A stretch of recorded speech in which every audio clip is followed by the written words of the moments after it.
Yo, and hello and welcome to the 178th episode of GameSpeak Podcast. New episodes go out for free feed subscribers every Wednesday in audio format on Apple Podcasts, Stitcher, Google Play, Spotify, and all of your favorite podcast platforms, as well as in video format on YouTube, so you can see us in stunning high definition, where we need you to hit subscribe and click that notification bell. We are now streaming live every Tuesday at 7:50 p.m. CST on twitch.tv/GameSpeak Podcast. If you want to catch the show as it happens before anyone else, this show is two childhood BFFs bringing you all things video games. You can find us online at GameSpeakPodcast.com, where we need you to subscribe to our official newsletter so we can make sure you never miss an episode. Also, be sure to join the community in the Facebook group at facebook.com/group/GameSpeakPodcast to hang and talk games with other nerds like us. I'm one of your hosts, Jamel Al-Jafra, alongside Brent Butthole Bass. Just butthole bass. I had to switch it up, man. I've been too nice lately. Gosh. I just got to get mean. Gosh, that's well, Aaron inspired me on the last one where he's like, what did he say? He's like, I don't know. Bitch ass shit bass or Fuck. something. Thanks, Aaron. Yeah. It's all right. I'll get nicer sometimes. I just want to throw that out there every now and then, keep you guessing. Gosh, yeah. Just But- bring me back down to earth real quick, you know? Butthole's not always a bad thing, you know. Pretty- you well- need it to survive. In most instances, butthole is not good, you know? It's better than butt face. Was your can showing up like it was green? What was that? Was it? Let me see. Oh, no. Oh, I think weird. it's because it's like so close to green, like it's like a sky blue. How was that close to green? I don't know, like just on the lightness level, you know what I'm saying? Bang cans and green screens don't mix well together, or they do mix well together depending on how you're what you're going for. Yeah, if you want invisible Drinks, drink can, Yeah. you know. But yeah, so what's been up, man? Oh, you know, just hanging out. I've been watching this. Me and Audra watched through this anime called Doro Hidoro. Have you heard about this? Have you seen this? I've seen it on. This is on Netflix, right? Yeah, I think it's a Yeah. Netflix original show. I've seen it on there, but I haven't watched it or like seen anything about it besides like what's on there. It's like good. It's like a good show, but it's like doesn't resolve any of the questions that it presents to you. Like by the time you finish watching it, you have more questions than answers, you know, and I don't like that very much. It's Are a they lot like adding to it? I hope so, because that would be the most shitty cliffhanger ever. But like, I don't know. It's a lot like Attack on Titan or something, like where the first season just kind of leaves you like, okay, I don't know what the fuck's going on. You know what I mean? But I like it. You know what I mean? So Okay. it's good. It's better than a lot of the other Netflix anime. You know what I mean? Like I know Netflix does a lot of original animes, and not all of them are great. You know what I mean? But this one's pretty good. It's called Doro Kitoro. Doro Hidoro. Oh yeah, okay. It's about this guy who gets like a fucking spell cast on him, and his head turns into a lizard, and he's like trying to find the wizard who casts a spell on him. It's weirder than it sounds. It's really good though. It's almost as weird sounding as the Parasite the Maxim.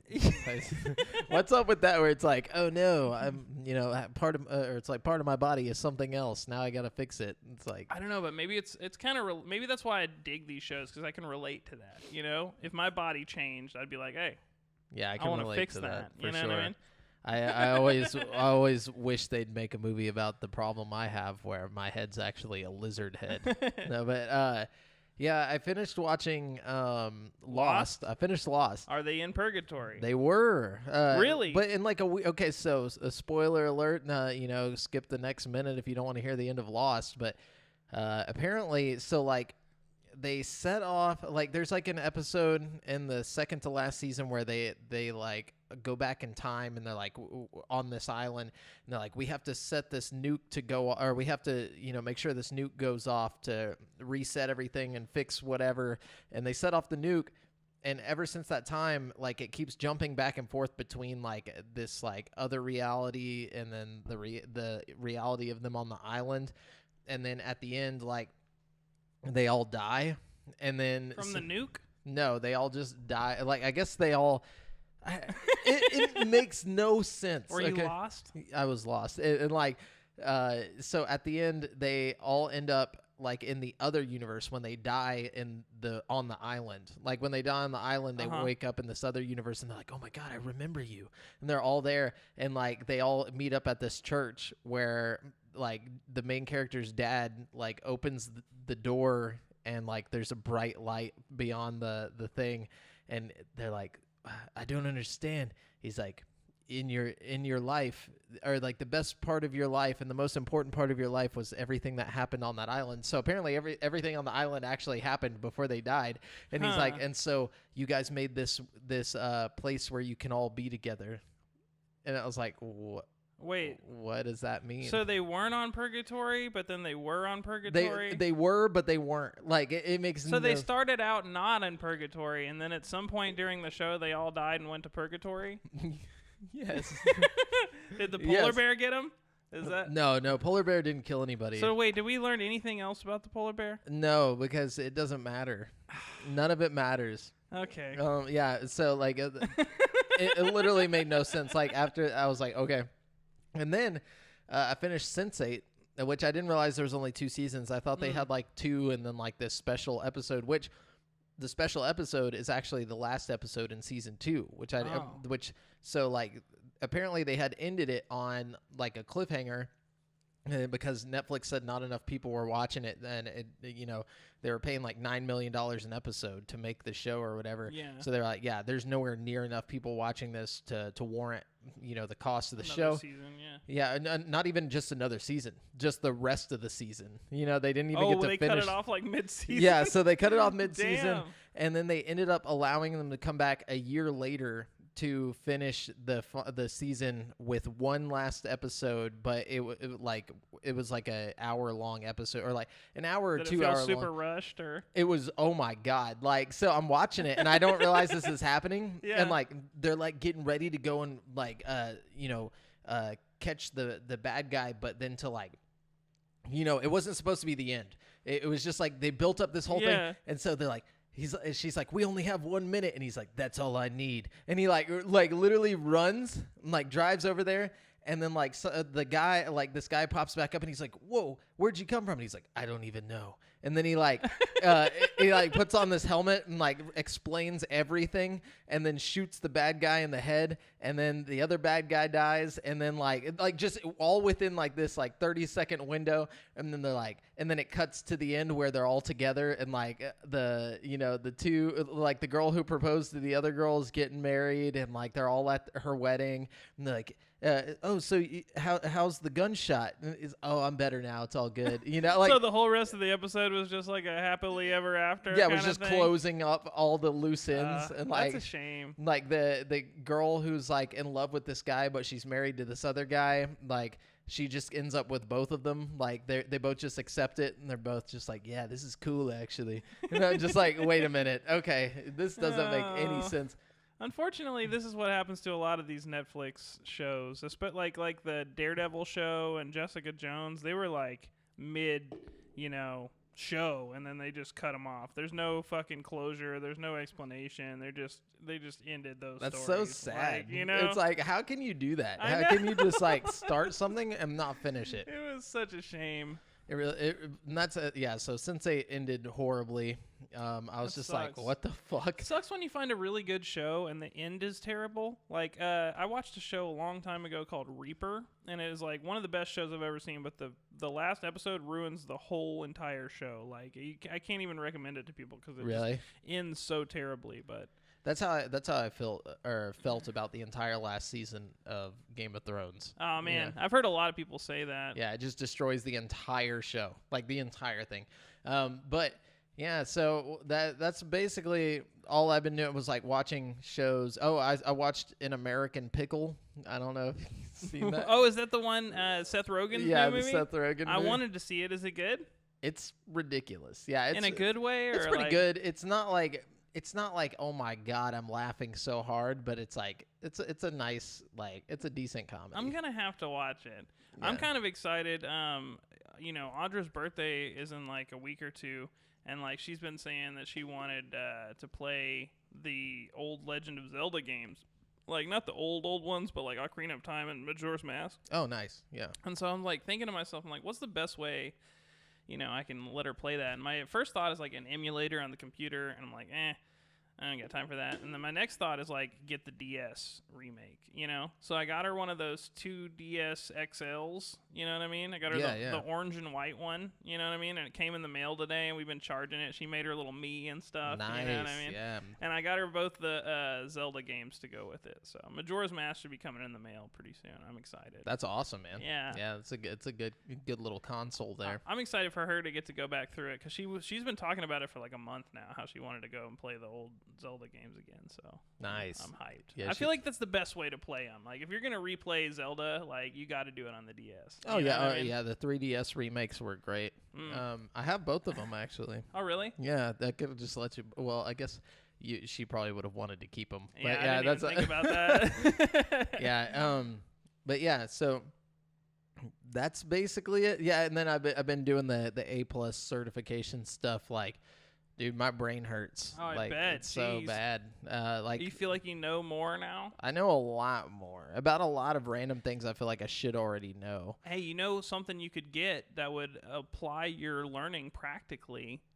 What's that? There's a game on Steam called PC Building Simulator. That's smart. It's kind of goofy, but like it's like they make a game out of it. Like you run your own little PC repair workshop and stuff, and you can like really. Yeah, I don't know. It might be cool to like see it visually and like put like pictures to the words and stuff. You know what I mean? Yeah, because that's what I've been having to do. So like I have like the it's like the legit like McGraw-Hill like textbook, and I'm like reading it from front to back. But I'm also like watching like as I finish each chapter, I go and watch like a couple videos over the exact stuff that was in the chapter. Oh, cool. Just so I can see like a visual version of what's happening. Really, the hardest part about all of it is like just memorizing like all the fucking abbreviations there are for everything. Oh yeah. Like it just like understand, like trying to memorize like different names for the little ports on everything, and then like the speeds and the the clocks, and it's all ridiculous, dude. Gosh, yeah. But it's worth it. I feel like I'm gonna end up using it a lot, especially with like the stuff that we do with the podcast and whatnot. That's a practical skill to have. You know what I mean? I mean, if you got good enough, you could just like make and sell computers at like a little bit of a markup, and just have a business. You know what I mean? Like, I don't know. That's or cool just to do me. repairs. Yeah, or just do repairs. People will pay. Repairs, maintenance. Work at an IT desk or something, like there's plenty of IT jobs out there. Dude, hell yeah. Yeah. So that's what I've been doing all week. What about you? You do anything else besides watching that show? Mate, I've been working a lot. I've been hanging out, doing just pretty much that. Yeah. All right. Let's get into the show then.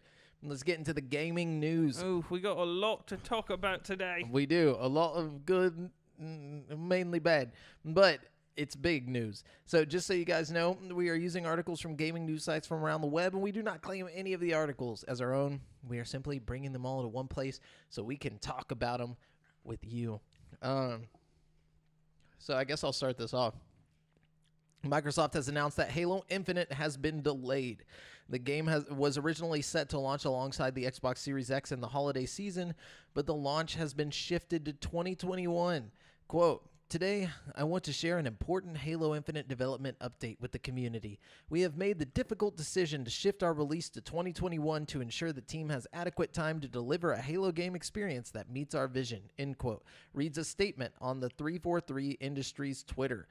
The decision to shift our release is the result of multiple factors that have contributed to development challenges, including the ongoing COVID-related impacts affecting us all this year. I want to acknowledge the hard work from our team at 343 Industries, who have remained committed to making a great game and finding solutions to development challenges. However, it is not sustainable for the well-being of our team or the overall success of the game to ship it this holiday.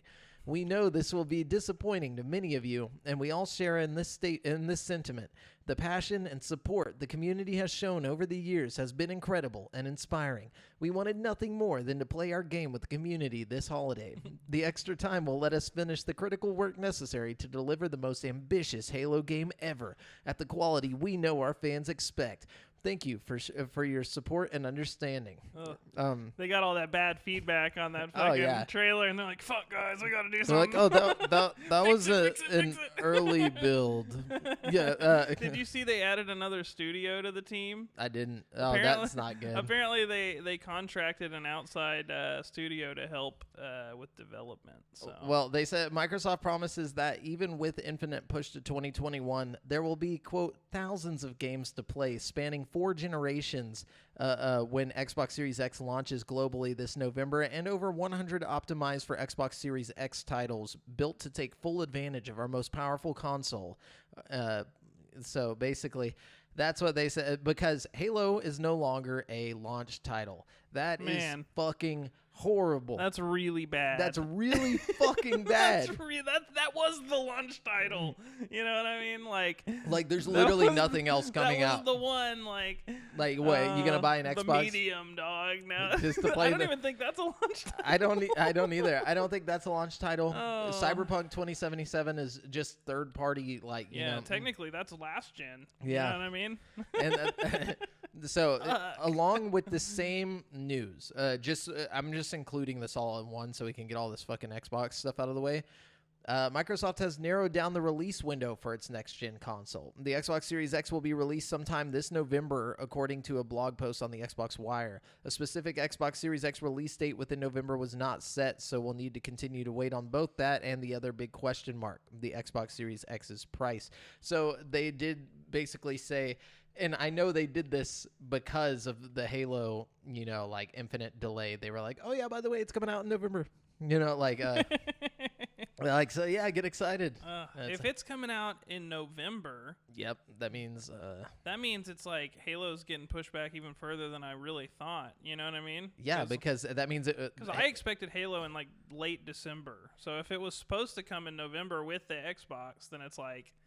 And now it's 2021. And they haven't even set a release window for Halo Infinite. They're just like 2021. Bro, at some point, it's coming. This is gonna be the game we never get. No, we'll get it, but it's gonna be too little, too late. Yeah, no doubt. Everybody's gonna go PlayStation. They just fucked themselves.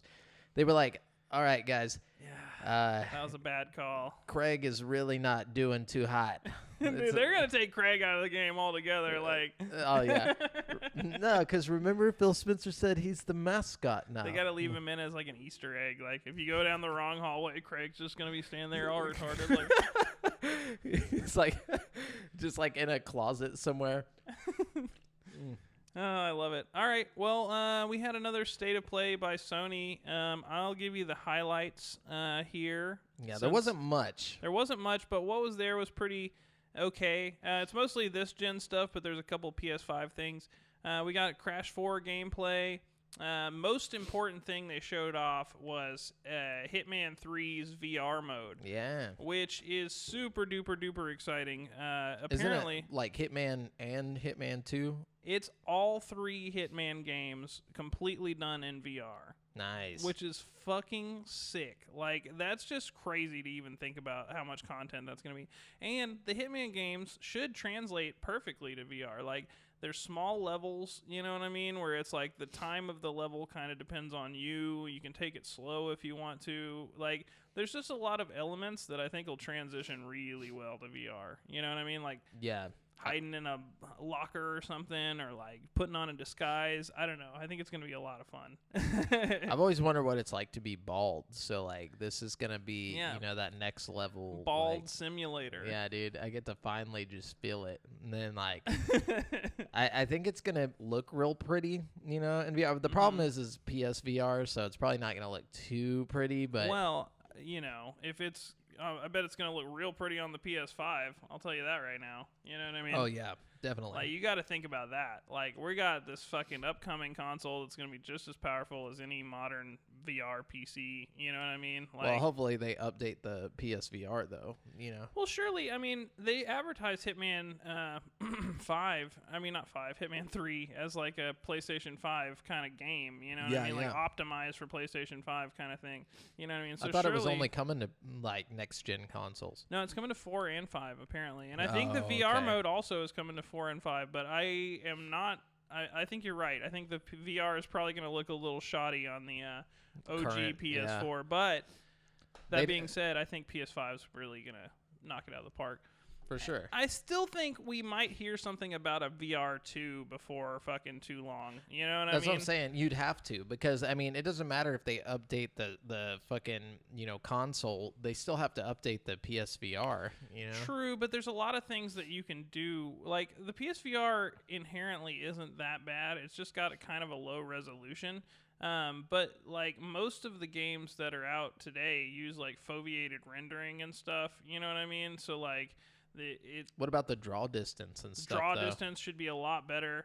You know what I mean? Like there's a lot of and it's got a 120 hertz refresh rate. The PSVR helmet, which is like just as good as a lot of the higher end ones right now. I don't know. I think what's really holding the PSVR headset back is like the hardware and the tracking. You know what I mean? Like, yeah, for sure. We will see. We will see. Yeah. So, I'm sorry. Oh no, go ahead. Just to recap the rest of it, there was I forgot some we were other on that. things. It's not much. I'll skip half of it mainly, but we got Bug Snacks gameplay, which looks a lot cooler than I thought it would. There's like giant flying pizzas and stuff. Oh hell yeah! We got a release date for Vader Immortal for the PSVR, but I didn't write it down, so you can look that up if you really care. We got Control DLC, and we got... Oh yeah, isn't it supposed to be Alan Wake crossover DLC? Yes, it's called Awe, I think, and it's going to basically explain the link between Alan Wake and Control. And not only that, but it's supposed to establish this, like, universe where the next game by Remedy is going to take place. So apparently they're going to build this, like, overarching, like, MCU-style thing. You know what I mean? Nice. And then they should just have Max Payne in there, too. Yeah.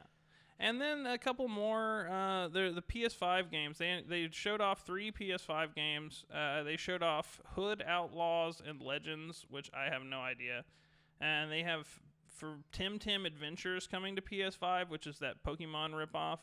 And they showed off Godfall's multiplayer mode. So, Nice. I'm surprised Tim hasn't been like completely stabbed to death by Nintendo. I know. I guess like they probably planned it like really cautiously so they couldn't get sued. You know what I mean? Like, good call, because Nintendo will find a way. I was about to say they probably would have already been sued if there was a way for them to be sued. You know what I mean? For sure. So Eddie Makuch at GameSpot says one of Microsoft's worst kept next gen secrets is the rumored second Xbox model that will live alongside the Xbox Series X, which is believed to be called the Xbox Series S. Now, even more evidence of the console has emerged in the wild thanks to a controller that seemingly went on sale too early, effectively confirming the existence of a second console, as well as its name. The Verge has confirmed that the leaked images making the rounds today of a white next-gen Xbox controller are indeed real.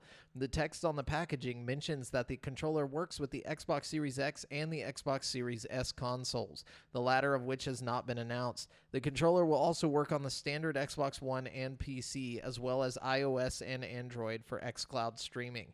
As the second console has not yet been announced, we have no official details on the differences between the Series S and the Series X. Following this, another of these new Xbox controllers was found in the wild. As shared on Reddit, it features the same packaging and references Xbox Series S. Both controllers were reportedly sold in the Chicago area. Interesting. Yeah. I have no doubt that this is true and that we will get some kind of announcement about this in the near future. My thing that's my problem with this is like, how are you going to name it the Xbox Series X and the Series S when you've got the Xbox One S and One X already? It's like you couldn't think of 2 different letters to put after these consoles. Like it's going to get confusing after a while. You know what I mean? They stopped producing the One X and the One S, remember? Well, I know they stopped producing them, but I mean, come on, guys. Like we couldn't have made it like the fucking B or A or just a different letter. Any you know? Or the Xbox like better and the Xbox lesser. Yeah, I don't know, man. Like it's something, anything, but It's like the only word that makes it a different like console is series instead of one. You know what I mean? Like you just replace that and you got the old console. I know it's not that big of a deal and it shouldn't bother me that much, but it's like, well, also I feel like the names are getting a little long in the tooth. Like to be like Xbox Series X, like it's like Xbox One was good enough. It's just two Yeah. words, you know. Like I feel like Xbox Series, and then you throw the X on there, and then Yeah. Xbox Series S. I mean, I get they're trying to bring it as like just Xbox, and then it's like, oh, which series in the Xbox? Oh, well, the Series X or the Series S, which is what people are going to call them. Is Yeah. like, you know, but then like there'll be like the Series X1 and the Series X2 or whatever is what I imagine is they're just going to move it up like with like graphics cards and stuff, you know, where the number just gets higher. I feel like that's what they plan on doing. Microsoft really shot themselves in the foot by not naming Xbox 360 just the Xbox 2. You know what I mean? Like, they should have just done what PlayStation did and just been Xbox 1 through 4 or whatever. You know what I mean? Like, Hell no, I don't dude. know. They don't. What they didn't want was people to be like, well, why would I get the Xbox 2 when there's a PS3? You know, like it's like, okay, I see. you know, like you can't at that point That's because still they were a generation stupid. behind. Like they should have just like called it, you know, like Xbox 720 or whatever. You know, kept going with what they were doing. You know, like if they would have just 1080, fucking yeah, whenever everybody's got 4K, you know. the Xbox 900. That would be sick. Yeah, they should. That's what I'm saying. Anyways, what you got? Okay, we got some new Cyberpunk gameplay out there in the I saw wild. that. You watched it? Yeah. It's pretty sweet looking, dude. I was already like super hyped about this game, but now I'm like really, really fucking hyped about this game. Oh, me too. Like just the way you can start 3 different ways, and all the guns and weapons, and like the combat looked really nice, and the environments are so good. Like, Yeah, oh, especially like I imagine playing it on a next gen console is going to be beautiful. oh my god. And then dude. like the decapitation and like the like you can cut people's limbs off and stuff with like your melee weapons. I thought that was pretty interesting too. dude, you can already tell that game is going to be just glorious in 4K. Like, Mm-hmm. ugh, I can't wait to get my hands on it. I've already got it pre-ordered. I can't wait. Nice. Okay. Oh wait, is it your turn or my turn? Yeah. So Tom Sykes at PC Gamer, artist. It says artist Boss Logic, aka Nikolai Bossologic, has get it because his last name sounds like Boss Logic.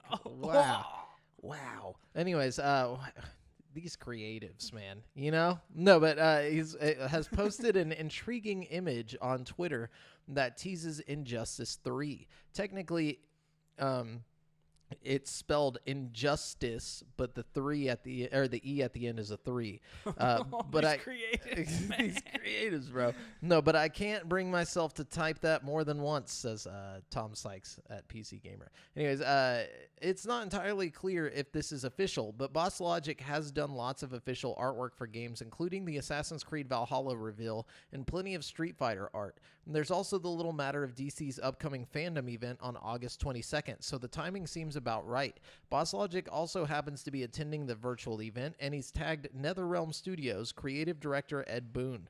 A big old clock dominates the image, which could be a reference to the Watchmen sequel Doomsday Clock. There's also the little smiley face on the left-hand side of the clock, which is a dead ringer for the yellow badge that Watchmen's comedian wears.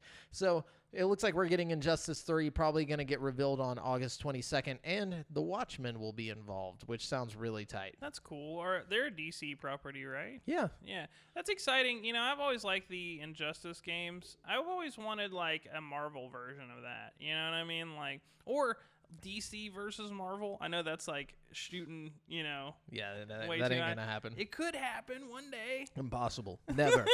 Never will happen. Think about how ultimate that game would be, though. Like, Oh, you mean like Marvel Ultimate Alliance? That game sucks. No, but there's also Marvel versus Capcom. There's just no... yeah, but the problem with Marvel versus Capcom is it's like even the 3D one doesn't feel like Mortal Kombat-y. You know what I mean? I want something that's more like technical feeling. You know what I mean? I guess it's kind of technical. That's but, way too technical is the but problem. it's like I don't like. It's not what I want. I want Yeah. like fatalities, kind of. You know.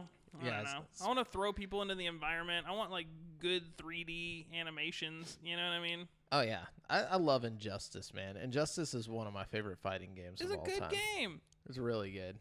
Okay. Speaking of superheroes and DC, I'm not even going to read this article, but Rocksteady Studios has teased their new Suicide Squad game that we talked about a while ago. It's a picture of Superman with a little crosshair made out of Suicide Squad over his head. And Wait, are you sure it's Superman? it could be like Bizarro or something, but it's probably Superman. It looks like Superman. It's a Suicide Squad game. I mean, it would make more sense for them to be going after Superman. It You know didn't what I even mean? look like Superman to me. When I saw that, I was like, Bro, I it's didn't. got to be Superman. He's got the hair, you know. Does he? It's- I'm gonna have to go back and look at that picture because when I looked at it, I was just like, I don't know who that I is. can't think of who else it would be. If it's not Superman, like it's somebody else in the DC universe with Superman's like exact haircut. You know what I mean? Oh, okay. I don't know. I mean, he's just not wearing like Superman shit. Wasn't he wearing like a suit? I don't think so. If I remember this It didn't picture, show his body. It was just like the back of his head. You know what I mean? I gotta look this Yeah, up. look this up for sure. Okay, well, it was the Suicide Squad, Rocksteady Studios teaser, I guess. If you type all those things in, I'm sure it'll come up. But anyways, you know, I'm kind of excited, but I'm kind of not excited. I feel like Rocksteady makes great games, okay? I don't care about Suicide Squad at all. But I like Rocksteady's games, so I'm willing to play it you're and right. try it out. You know what I mean? Doesn't it kind of... That's definitely Superman. I'm thinking, but I did notice a lot of people had like, or in the picture, somebody zoomed in on his face, and it's kind of like messed up looking. Messed up. Yeah. If it is messed up, it probably is Bizarro then. You know what I mean? But I don't know. It could be messed up because the Suicide Squad's been beating the hell out of him. You know? That's true. Or maybe you play as Superman and you're fucking up the Suicide Squad. Who knows? That you know would what be I mean? tight. That would be so fucking sick. I would play that game. I don't give a fuck about Dude. Suicide Squad, but I'd play that game. I would much rather have that game. I want to dude, if Rocksteady made a Superman game, that would be so freaking know. stupid good. Like, I don't know why they didn't. They already did Batman. Why not just do Super? You have the rights to DC shit. Fucking do Superman. dude, yeah, with like destructible environments and shit. You can like punch holes in the buildings and shit. That would be so cool. Oh yeah, yeah. So Ubisoft revealed the next operation in Rainbow Six Siege today, along with the name of the new operator. The next season, which will be further revealed during the North American Mini Major on August 16th, will be named Operation Shadow Legacy. The new operator is Sam Fisher, codename Zero, according to the trailer. Did you watch the little trailer for this? No, I missed that. Yeah. Once again, Sam Fisher is in another game, but nowhere to be seen in a Splinter Cell game. All these things, though, all these Splinter Cell things lead me to believe that we're going to be getting a game if we're not already... Like, it's got to be years along in development. Otherwise, they wouldn't be pushing all this Splinter Cell shit. You know what I mean? Maybe they're testing to see if people actually care. Maybe. You know, like, that would suck if, like, this was their, like, little, like, putting out some bait to see if people are like, oh, sweet. And then, you know, then they're going to be like, we've decided we're going to make a Splinter Cell game, and then 10 years from now, we're playing a Splinter Cell game. You know, like... Yeah. who I'm knows? really hoping that this is because they've got a Splinter Cell game in the oven and they want to, like, get the hype going again before they drop it. You know what I mean? Yeah, I'm hoping. I hope so as well. Okay. Let's see. During the QuakeCon at-home opening ceremony, ID Software made an appearance to announce some play stats and upcoming plans for Doom Eternal. That included the first word of campaign DLC for the game, called The Ancient Gods. The studio teased that a full trailer is coming August 27th, but in the meantime, it announced some of what we can expect from the content. The story takes place after the events of Doom Eternal and focuses on the imbalance of power in heaven. This was also referred to as Part 1 of the Ancient Gods, suggesting that this will be a continuous story with another episode coming at some time in the future. So this sounds kind of interesting. I like Doom Eternal a lot, and Same. if this was set in like heaven, you know what I mean? Then I'm imagining like a beautiful, bloody world. You know what I mean? That was kind of like my hopes with like this the one. Bioshock Infinite of Doom Eternal. You know what I mean? Yeah, because I mean they have like angels or whatever like in the game. That was kind of like my hope was that it was eventually going to end up in heaven. You know, like Yeah. because hell's getting a little boring. Yeah, I'm- agreed. I'm sick of it. All right, I want to go to heaven and I want to fight fucking Michael like all the other angels. Like, Dude, yes. you know how intense that shit would be. Dude, it would be cool. And, like, I don't know. I feel like you could make that really cool with, like, the Doom, style and everything, just with, like, a different kind of look, Oh yeah, I don't it'd be know. I'm dope. excited to jump back in either way. Same. It's gonna be hard to get used to those controls again, but Right? yeah, it's one of those things that you can't stop, but otherwise you'll lose it. Haley Williams at GameSpot says, after a 16-year wait and one previous delay, Vampire the Masquerade Bloodlines 2 has been delayed again, this time until 2021. Publisher Paradox Interactive and developer Hardsuit Labs haven't indicated when in the year the sequel will be likely to release, just that it won't be dropping anytime before the end of 2020. So that's another delayed game right there. Yeah, that sucks. I know a lot of people are looking forward to that one. I've been hearing a lot more about the first game ever since the second game got announced, and a lot of people are coming out of the woodwork saying that it's like one of those underground games that they just fucking like were obsessed with back in the day and blah blah blah. So I don't know, man. The hype is real with Masquerade 2. I'm excited to see what it's all about, but I guess we'll have to wait a little bit longer. Yeah, it seems like it could be like how whenever Fallout came out with Fallout 3, and like people were like, oh, the original Fallouts are amazing. This seems like that type of thing. Yeah, totally. Anyways, what you got? Okay. Electronic Arts recently came under fire for how much money the company pays to its top executives. An activist investor group, CTW, called out the gigantic sums that EA's top management is paid, asking for other investors to vote against a proposal regarding compensation. The EA annual meeting of stockholders took place on August 6th, and in a rare move, the investors overwhelmingly voted against the proposed pay packages for EA's executives. Federal documents show that 170.9 million votes were cast against the proposal, with 59.6 million in favor. While the proposal for EA's executive compensation package was rejected, all of EA's top directors were elected again. Business publication Bloomberg mentioned that this vote against EA's Say on Pay proposal was rare. Only 2.2% of the 3,000 biggest companies in the U.S. had their executive pay proposals rejected in 2020. One investor group, Institutional Shareholder Services, said it had significant concerns about the way EA pays its executives, specifically surrounding stock bonuses. Dieter Wazigner, the director of the CTW investment group, said earlier, EA has gone too far in terms of executive pay. Wazigner said EA CFO Blake Jorgensen and CTO Kenneth Moss are paid too much, and it's an especially poor practice, as EA is laying people off, Wazigner said. While shareholders have benefited from application in the company's stock price in the long term, we believe that does not permit the company to indiscriminately pay its executives, Wazigner said. Investors and investment groups also took issue with how EA's executives are paid multiple rounds of significant bonuses and equity awards on top of their base salaries and normal bonus structures. For its part, EA said in a statement to GameSpot that it values the opinions of its shareholders and considers their thoughts going forward as it relates to executive compensation. As a company, we put a focus on increasing value for all stakeholders, including employees, players, and shareholders, EA said. Quote, we work constantly to make Electronic Arts a great place to be and work for our people. And in highly competitive talent markets, we work aggressively to keep the great people we have. We value the opinion of our shareholders, and the board and compensation committee will take their feedback into account as part of our ongoing evaluation of our compensation programs. It's not just EA that has come under pressure regarding executive pay.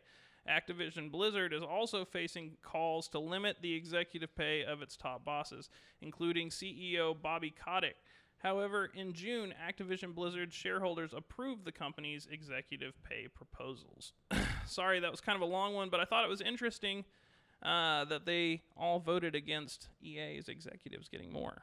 Well, I mean, they're already getting paid like insane amounts. And, yeah. And like, I'm not against people getting paid insane amounts of money, because I'm No. sure that they do a lot to make that company, as successful as it is. But I think in a situation that we're in right now, where the company is laying developers off and stuff like that, that should be a time for the CEOs to step up and be like, we're the leaders here, and we're going to take pay cuts, because I imagine their pay cuts aren't going to be that big of a deal. Like, imagine they're getting paid millions of dollars every year. Yeah. That's Before their bonuses and before, all the stuff that they, all the stock the investments and stuff that they get.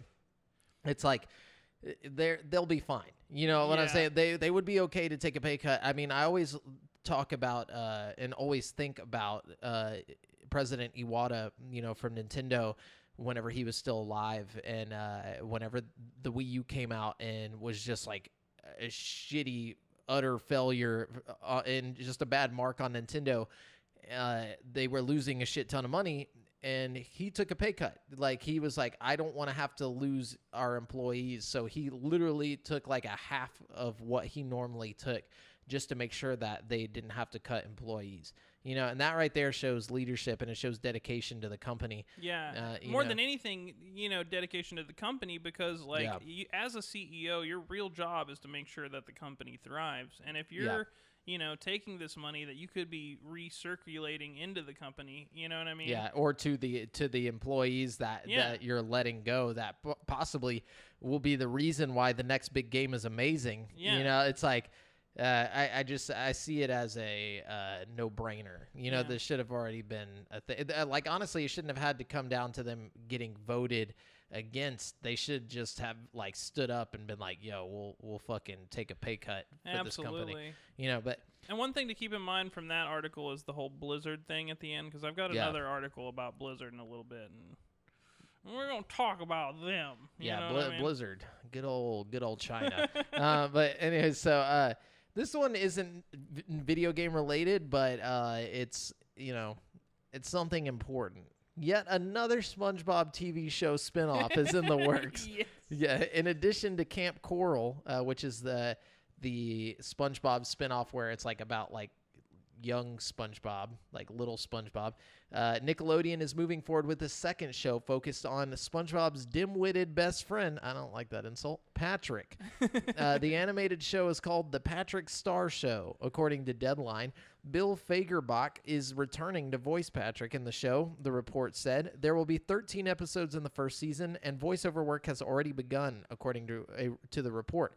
Patrick will be a late-night talk show host in the show, the report said, which also mentioned that it will mostly focus on Patrick and his family. It is said to feature a, quote, largely new cast voicing new characters, end quote. But some familiar characters from the main show will make occasional appearances. The report said whether or not SpongeBob himself will show up is unknown. But yes, I've always wanted a Patrick spinoff, so this is exciting. It's going to be great. It's going to be like Space Ghost Coast to Coast, except it's going to be Patrick. But Patrick, yeah. I'm down with that. We got the Camp Coral thing also, which I'm with it, Any kind of SpongeBob thing, I'm behind it, Oh, yeah. But we also had that rumor about that Squidward show that was supposed to happen. Whatever Wasn't happened that to like that? years ago, though? I don't know. I mean, I feel like we talked about it like maybe a year ago max. You know what I mean? Yeah. I feel like that might still be in the pipe somewhere. That might be. Maybe it depends on how well these do. Maybe. They've never done like a SpongeBob spinoff before in the like 13 or 14 years it's been running successfully. I think they're just like, okay, we've been running so successfully for so long. Something's about to give. We need to hurry up and start pushing out, Some different spin-offs, things. Yeah. Try it out. Hopefully this Patrick thing sticks. I love me some Patrick. Yeah, I'm with it. Anyways, what you got? Okay. Let's see.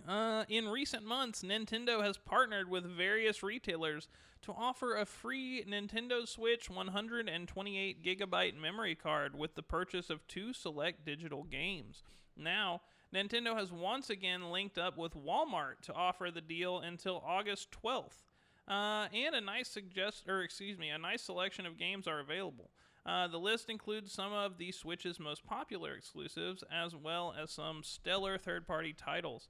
They got Mario Kart 8, Breath of the Wild, Super Mario Odyssey, Splatoon 2, Mario Bros. U Deluxe, ARMS, Fire Emblem Warriors, Hyrule Warriors, Mario Tennis Aces, Yoshi's Crafted World, Super Mario Party, Xenoblade Chronicles 2, and Kirby Star Allies are just some of the great games you can pick up. And if you didn't know this already, Walmart sells their games for $50 instead of $60. So if you're going to do the 2 deal, it would only cost you like $100, and you'd get the 128 gigabyte memory card, which is a steal. You need one of those if you got a Switch, for sure. Definitely. Yeah. Did you see, this isn't really, I don't know if you got this in the news. I didn't get it as news. I just kind of have it as like an offshoot thing, like the Animal Crossing sales. Did you see that? No. Actually, I think I might have it on here. Let me see. You want me to read another one while you're looking for it? No, because it's not that big of a deal. But basically, Animal Crossing has sold over 22 million copies. Wow. And that doesn't include, I don't think that includes physical copies. That's just digital or something like that. Some weird number there, but that's from like NPD. And apparently, it's Animal Crossing has now sold more than any first-party PS4 game, in its first 3 months. Holy shit! That's insane, dude. That means it's doing as well as like Pokemon and the other top. Well, it's the number 2 selling game on Switch to date. So really, the only thing that's beating it is Mario Kart. Really, Mario Kart 8, yeah. So wow. Eventually, it's probably gonna outsell Mario Kart 8, so it's probably going to be the number 1 selling Switch game of all time. That's crazy. I know a lot of people bought Switches specifically to play that shit. You know what I mean? Well, I mean, I think obviously there's some environmental factors into why this sold so well. Sure. But I mean, still, the fact that it sold that many copies, that it beat out, Horizon Zero Dawn. It beat out The Last of Us. It beat out The Last of Us 2. That's crazy. There's no way the last Animal Crossing game did this well. I don't think so. I don't think it's possible. Well, it was also a handheld, only handheld. Yeah. The last one was a 3DS game. But still, I mean, the 3DS was a popular console. It was. You know what I mean? It was. But this just blows my mind. It just shows you Nintendo's still popping. Dude, yeah, for sure. They're just doing their thing over there. But yeah. Anyways, that wasn't any of the news. That was just something that I felt like talking about. But Eddie McCucci at GameSpot says, back in May, Microsoft announced a new series of Xbox events that would live under the umbrella of Xbox 2020. Plans have now changed, and Microsoft is doing away with the Xbox 2020 branding. They're just scrapping it all together after the last one. They're fuck it, dude. Because it suggested that there would be a monthly Xbox event. Xbox may still have Xbox news to share for the rest of the year, but it may not always come in the form of an Xbox-hosted digital event. Quote, we're going to share that news in a variety of ways. It may sometimes be a dedicated show, YouTube videos, partnering with others, or sharing the latest via Xbox Wire. We want to stay flexible with how we connect with you, Microsoft said. The company said it made these changes after, quote, reassessing, end quote, its programming for the balance of 2020. Microsoft also explained that it has so much more to share regarding the Xbox Series X, Halo Infinite, and streaming with xCloud and Xbox Game Pass. Dude, that's my problem with Microsoft as a company. As soon as something just isn't working for them, they just fuck it, throw it away. Fucking Mixer, fuck it, the Zoom. Kinect, fuck it, the Zoom, fuck it. You know what I mean? Fucking everything, dude. Every little project they have that just doesn't go their way, they just immediately just throw it in the fucking trash. There's no trying to save it. There's no, you know. Well, you have to look at it. Microsoft is one of the most successful companies in the world. I mean, and they're basically like Google. Google does the same shit. I guarantee you Stadia will get thrown in the trash. Google does a lot of things where they're like, we're going to try out this technology. And if it doesn't work, they toss it because they have so much money. It doesn't matter. They get to test things. And that's what, unfortunately for us, that's what Microsoft does. I think that's one of the reasons why people respect Sony as a company so much, though, is because even their stuff that fails, they still kind of support it. Like the PS Vita You know what I mean? Like, I'm not gonna say that PlayStation VR failed, but like it's not like the hottest thing in the world, and they still showed tons of love to the PSVR. It's one of the best VR I don't think platforms. I think the Vita is not one of those things you can say that was held up with support, because the Vita came out and then like within 2 years they stopped putting first party games on it. Yeah, but the first party games they did put on it were great. You know what I mean? Yeah, but like, I mean, they did it a lot longer than Microsoft would have supported their fucking console that came out. Like, that's all I'm saying. Maybe you know so. what I mean? And But towards the end of its life, they were still giving out free Vita games and stuff on the online. You know what I mean? It wasn't like they gave up on it, but they still supported it. Is what I'm saying. You know what I mean? Like, to an extent. To an extent. Yeah, and I agree with that. But I feel like Xbox is just so wish-washy right now. Like this, and I think it's because of the shit that happened with Halo. They just don't know what to do. They're fucking They're freaking out. It's like that meme, you know, with SpongeBob, like, and all the SpongeBobs are burning all the files and like fucking running around, like we can't find it. You know, like it's really upsetting to watch this happening, because I was so excited for the Series X, and they should have just said fuck the haters and put fucking Halo Infinite out. I think people would have liked it once they played it. You know what I mean? Maybe it's not good. Maybe that's why they were like, fuck. They're like, they saw right through our bullshit. Like, maybe they were hoping that they could sell us a shitty game and it'd be too late because we have the console, you know, but now they're like, shit, now we actually have to make it good. Yeah. You know, which is what I was saying, is that it looks like they're not really attempting to make these games as good as possible. It looks like they're just trying to put a bunch of games out for Game Pass. They're like, oh, here's a service that'll have a shit ton of games, but none of them will be spectacular. They'll just all be good. Well, and I think they're like telling these developers that aren't like implicitly their first party developers, like, hey, you can make games that will function with both of our consoles, or you can make games that'll function only with the new console. And like the developers are probably thinking, okay, well, everybody's got an Xbox One, so if I make it work with both consoles, you know, better install base. Yeah, I just think PlayStation's taken the right approach by like forcing their developers to make games that are like PS5 games. You know what I mean? Like, I don't know. No, I mean, and we'll see what happens. I just, right now, the way that everything's happening with Xbox, I mean, the Xbox Series X comes out in November. Fucking November, yeah, dude. And where are the pre-orders, dude? Like, well, I mean, that's the same with PS5. Where are the pre-orders for PS5? We don't know the fucking pricing for these consoles. That's not even 3 months from now. Like, how are we supposed to know what we need to pay? How are we? People got to buy TVs for this shit. Yeah, because, like, that's another thing. I need to buy a TV. It's like, I'm not going to buy a TV until I've purchased a fucking console. You know what I mean? Like, well, or I got to buy it before. I got to buy the TV before I get the console, because I'm not going to want to play a Series X on a fucking 720 or like 1080, you know, whenever I could have 4K performance.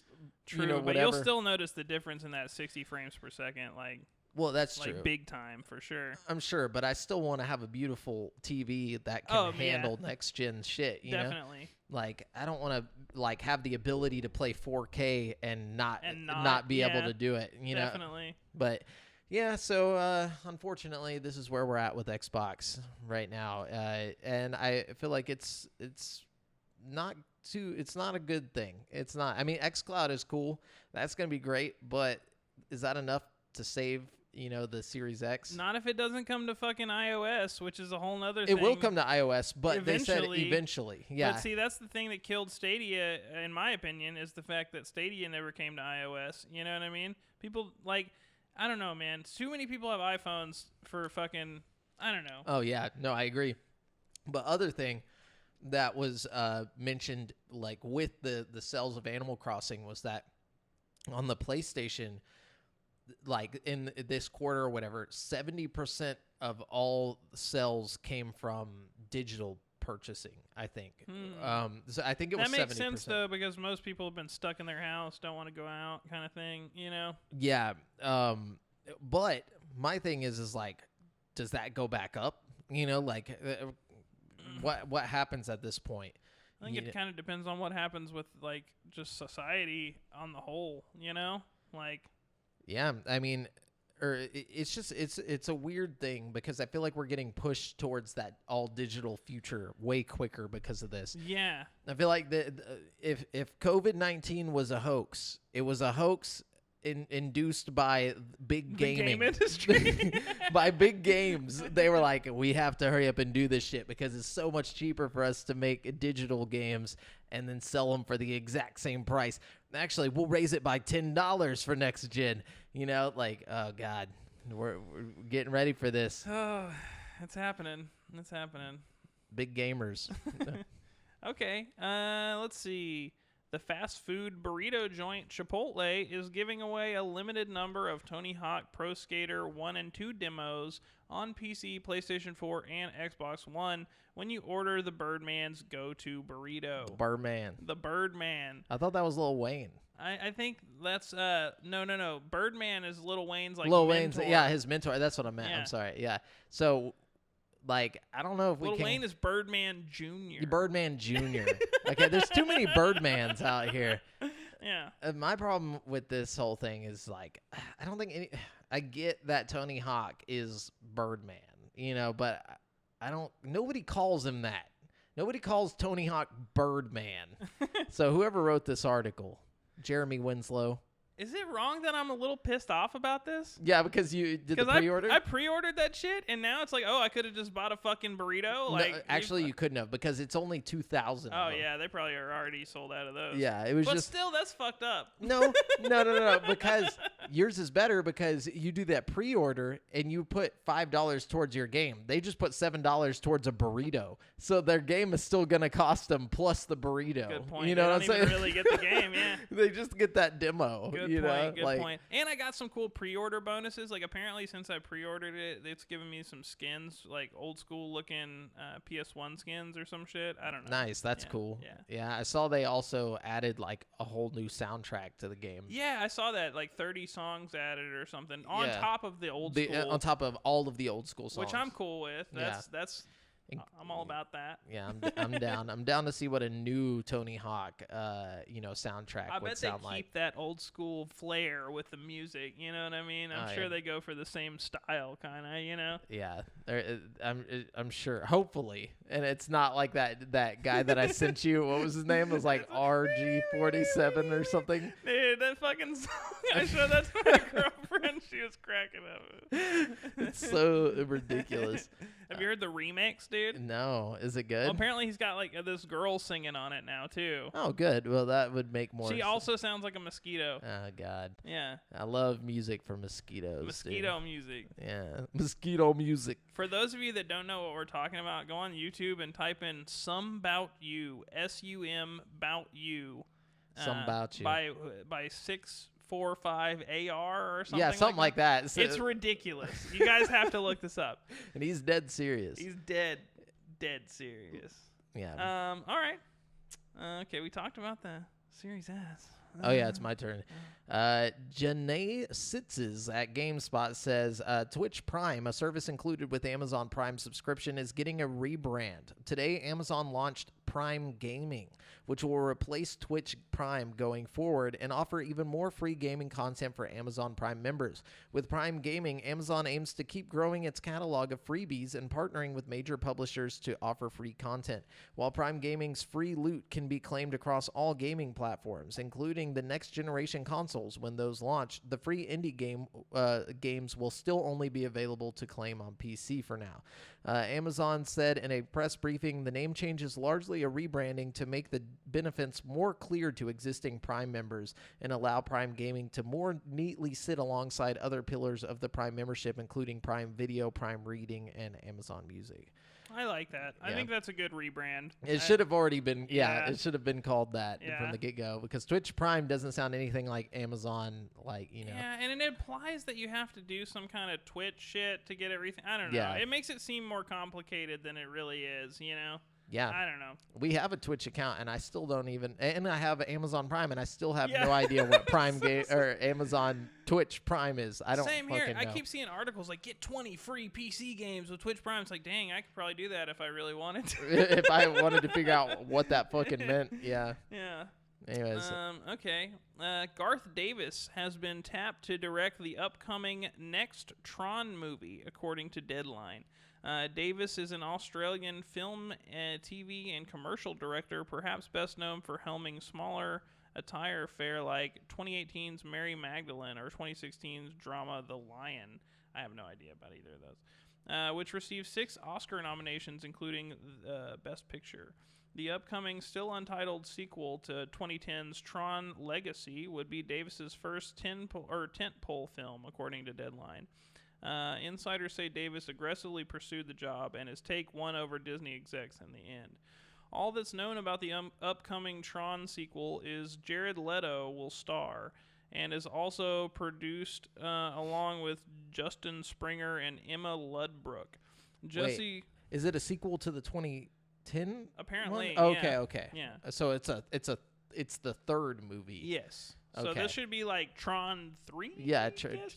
yeah. So that's exciting. I can see Jared Leto doing some Tron stuff, It's just so random.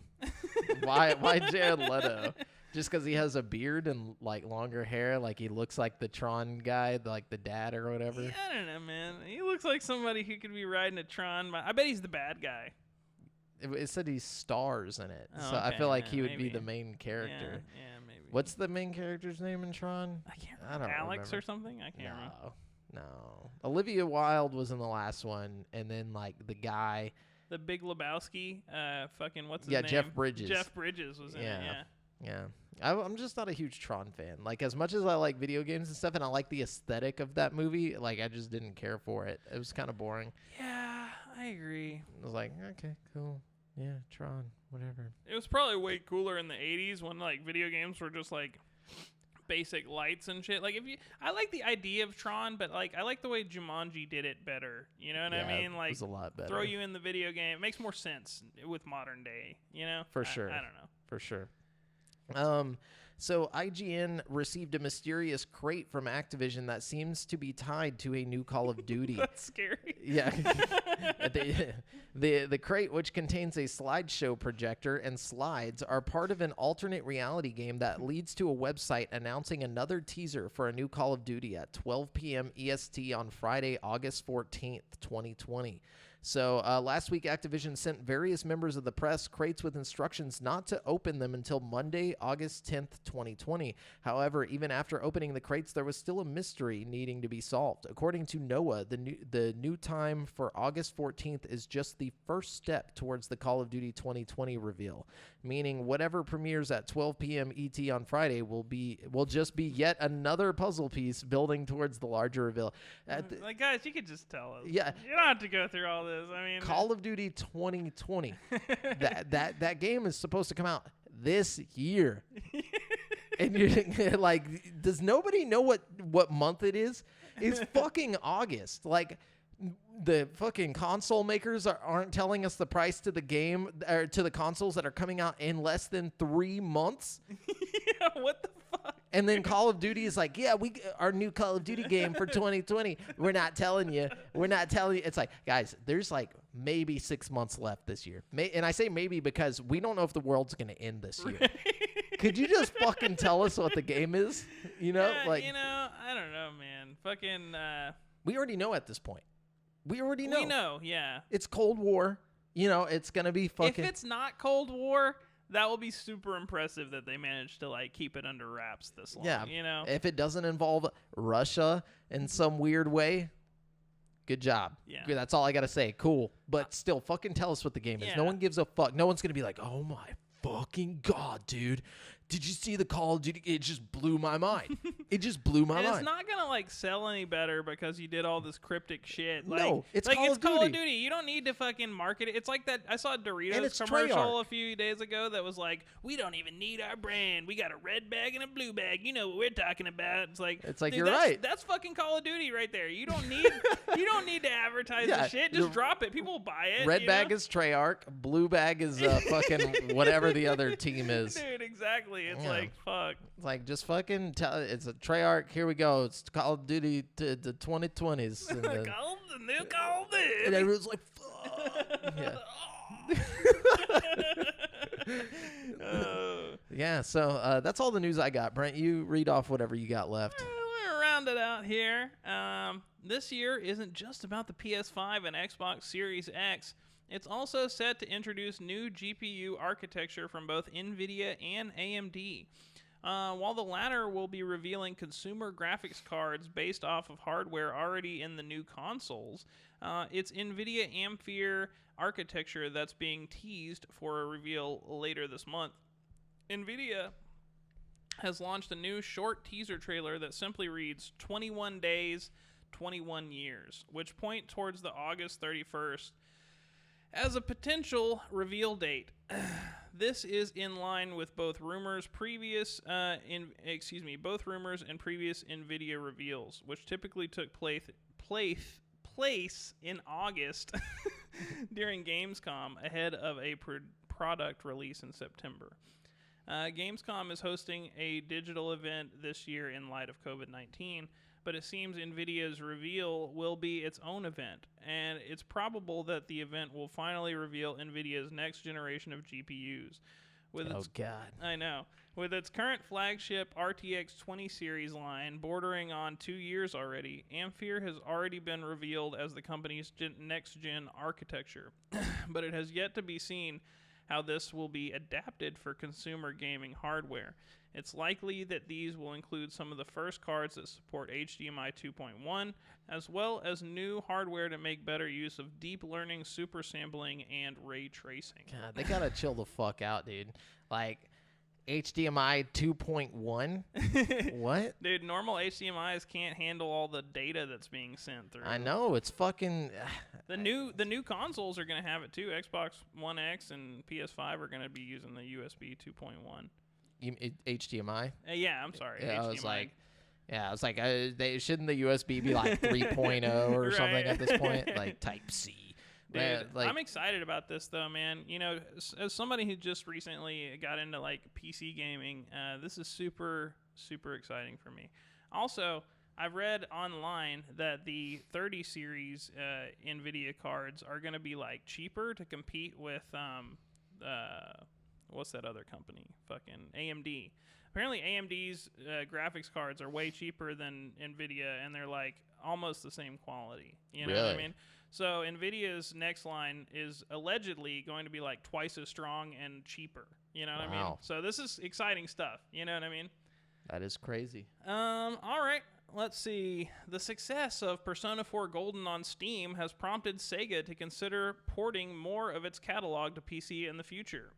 The critically acclaimed JRPG has sold over 500,000 copies on Steam since its release on June 14th, and is considered a very good port. As spotted by Persona Central, Sega Sammy recently held an investor Q&A after releasing its first quarter financial results for the period. I'm not going to read the rest of this article, but we get it. But they're going to release more stuff, so keep an eye out for more Sega games coming. That's pretty exciting. Like what, though? I mean, like... Well, maybe Persona 5 or 3, you know what I mean? But also, you know, I think that they're going to launch Yakuza alongside the PC, like the console launch, which isn't something they've done in the past. That's you know pretty, what I mean? yeah, I guess that's cool. So let's see. Deadly Premonition 2 got a patch that makes the game slightly more playable. So if you have it on Switch and you feel like you just can't play it at all because the frame rate's too bad, check it out again. It's been improved a little bit. Have a solid 20 frames. Yeah, pretty much. Let's see. Okay. Blizzard Entertainment staff are revolting over pay after an internal study meant to ensure fair pay didn't produce the desired results for workers. Last week, an anonymous salary spreadsheet began making the rounds among employees, and they found that pay increases were not nearly what they were expecting.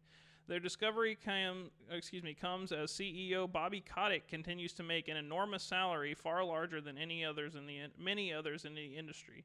Bloomberg reports that most of the pay increases given after Blizzard's study were less than 10%, significantly less than most people expected.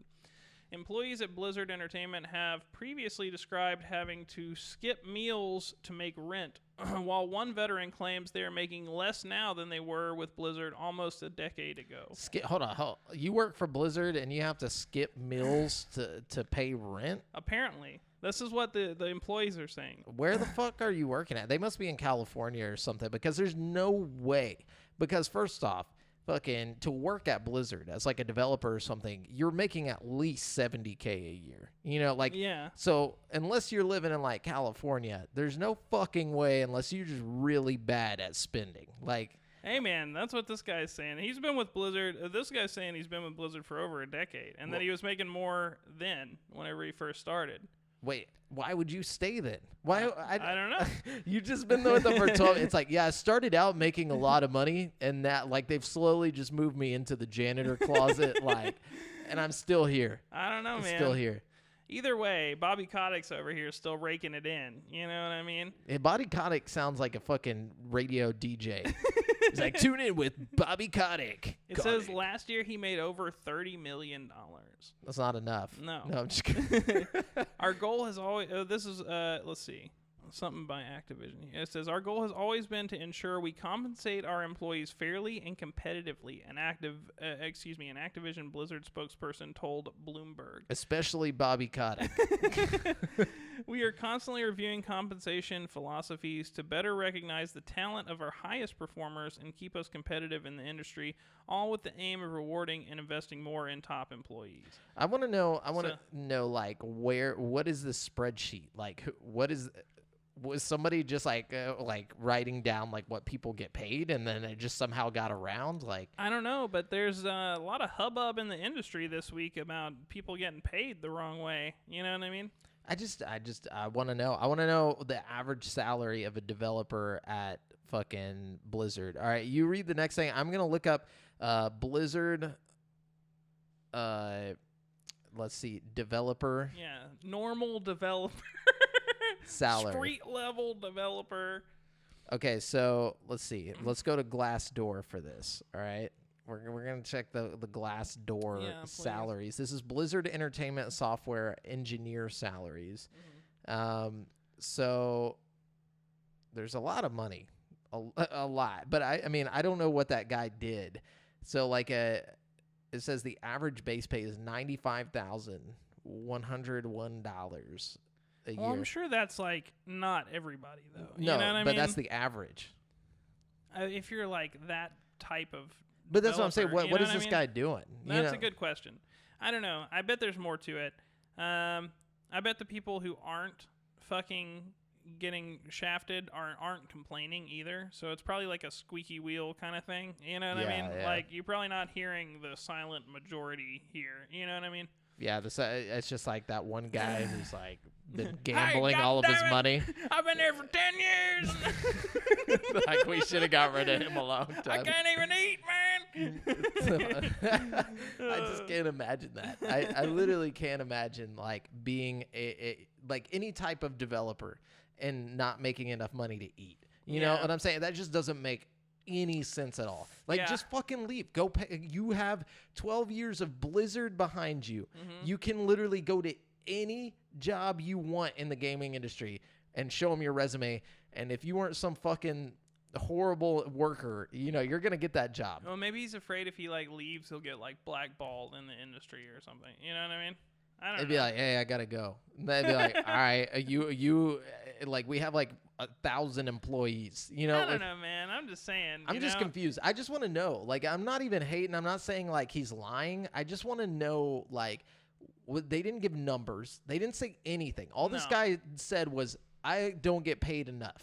Which means maybe what? he's got a fucked up perspective of That's like, what I'm what's saying. enough. Yeah, you know? what? Just because he saw that guy, Bobby Kotick gets Yeah. paid $30 million, Yeah. he's like, wait a minute. He's like, I'm not even getting paid $1 million. Yeah, that how am I supposed to eat? I ain't getting $1 million. But anyways, what you got? All right. More than 2 decades after beginning his work on the Street Fighter franchise and leading it through several console generations, executive producer Yoshiro. Oh God, I'm so bad with names. Yoshinori Ono. Okay. Yoshinori Ono. There we go. That sounds is good. leaving the company. Ono made the announcement via his Twitter page on August 9th, stressing that Capcom staff in the new generation will be responsible for leading the Street Fighter brand moving forward, and that he is looking forward to experience the series as a player rather than a developer now. So, Cool. you know, good for you. Yeah. We talked about Control and how they're linking the worlds with Alan Wake. Let's see. We kind of talked about how xCloud isn't coming to iOS anytime soon. And we talked about Halo getting delayed. So yeah, I think that's all I got. Okay. Awesome. Yeah, so I went to Bobby Kotick's Twitter account. I wanted to see what $30 million people tweet about. He posted a thing being like, I look forward to Tony Petitti joining whatever, I guess Activision or something, as president and sports and entertainment, of sports and entertainment. But anyways, the first comment is, we had fun before the suits and ties tried to use our favorite pastime to turn children into apathetic consumer zombies. Okay. Okay. Yeah. So a little extreme. Like, what are you talking about, dude? No, but that's Twitter for you. So I have no idea, honestly, what people are truly feel. I think people are just mad. But anyways, that's it for this week's gaming news. We're going to jump into this week's releases, where I'm going to let you know which brand new games are coming out in the next 7 days, starting with Area Man Lives, coming to PC and Oculus Quest on August 13th. I couldn't find a price for this game, but Area Man Lives, or does he? If you could join a radio drama already in progress, talk to the characters and interact with the environments the story painted in your mind, you might find yourself in the world of the Area Man. Okay, then we have Kill It With Fire, coming to PC on August 13th. Couldn't find a price for this, but Kill It With Fire is a first-person action game about hunting spiders and causing collateral damage. Can you turn them into popcorn? If you can't, I ain't playing it because Yeah. I'm too afraid. Too afraid. Then we have Darkestville Castle, coming to Switch, Xbox One, and PS4 on August 13th for $14.99. Darkestville Castle pays tribute to late 90s point-and-click adventure games with a fascinating fairy tale story and twisted cartoon visuals.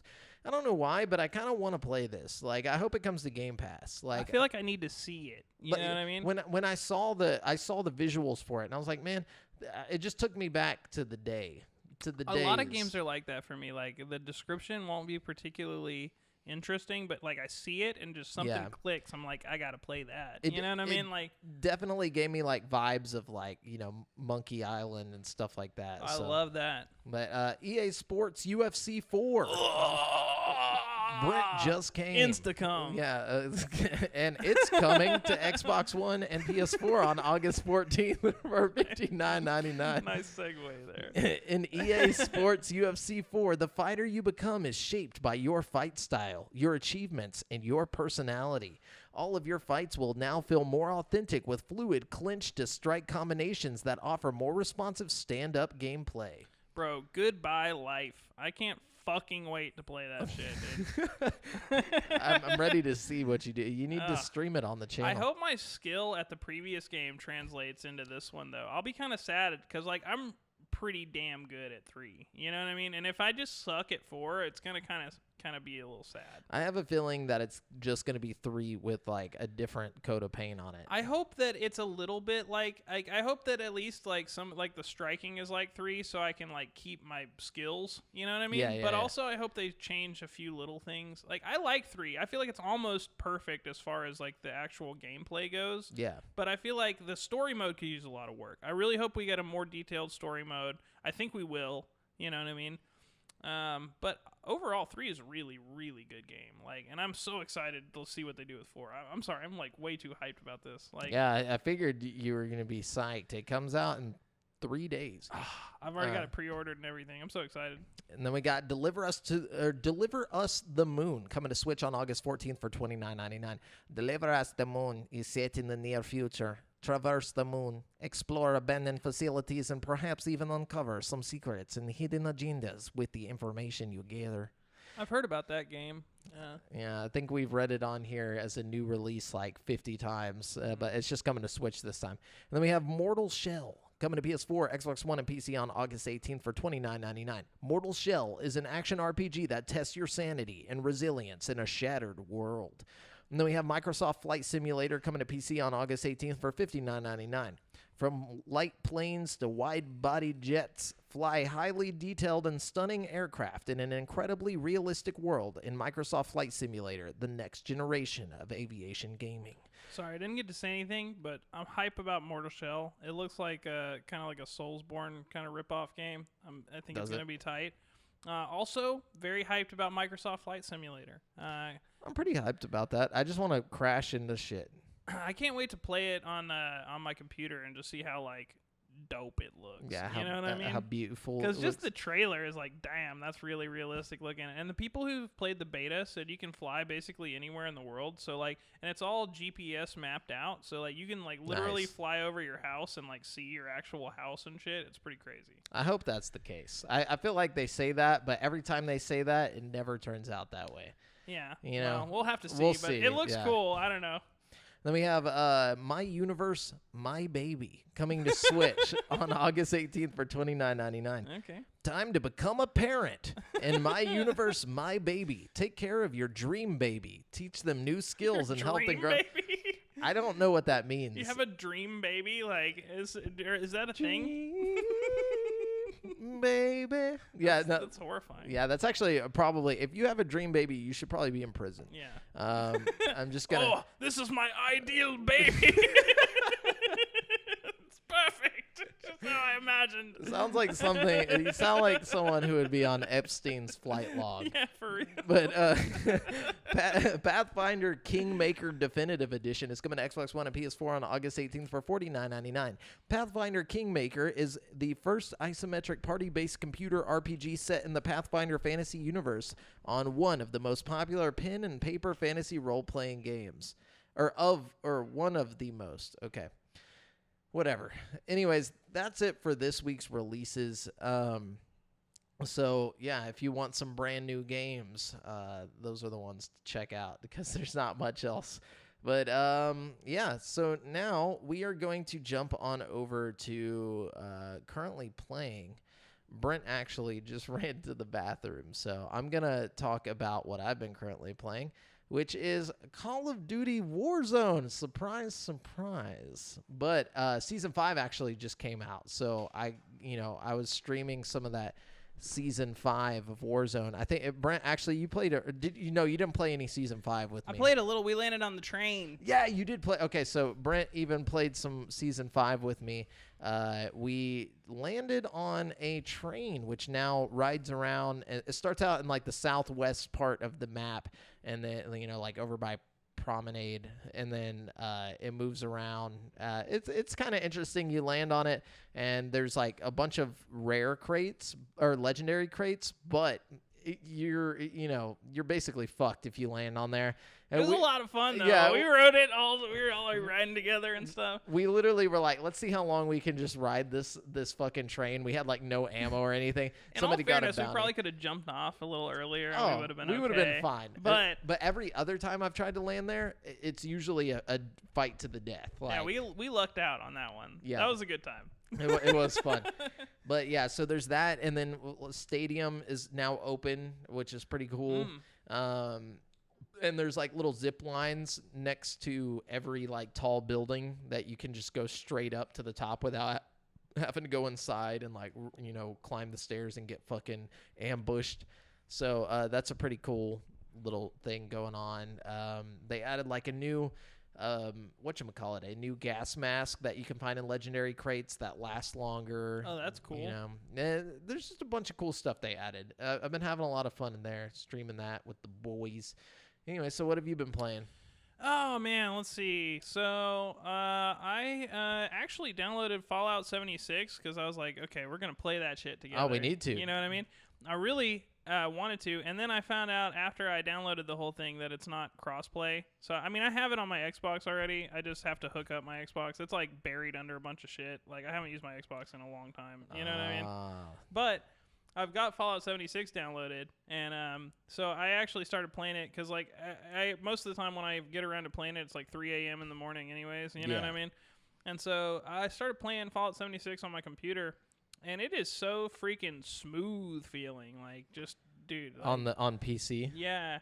It's like, dude, like 100 frames per second, like at all times. And it's just like fucking smooth and gorgeous and like, but it's still a Bethesda game. It's got its like glitches and stuff, but I don't know, man. I've been having a lot of fun with it. It's really come a long way since, they put the NPCs in the game. You know what I mean? Yeah. Like, I don't know. I'm enjoying it a lot, personally. And I'm glad I started a new game because the main game, like the main campaign mode in the game, has been like drastically improved from the fucking NPC update. You know what I mean? Really? Yeah. Like the whole chasing the overseer down thing is like way more interesting and less stupid now. You know what I mean? Well, that's good. Yeah. So I'm excited about that, and I'm going to keep playing that probably. That's kind of like my passive just bullshitting around game because I don't have to like put a lot of time into it, or I can if I want to, but it's not like, you know what I mean?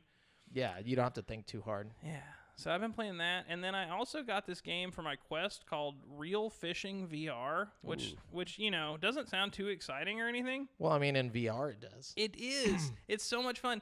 It's like, first of all, like the fishing mechanics are great. It feels like you're really sitting there fishing, but like the people who developed this game went all around South Korea to different like actual fishing spots and used this machine that like 3D like scans the environment.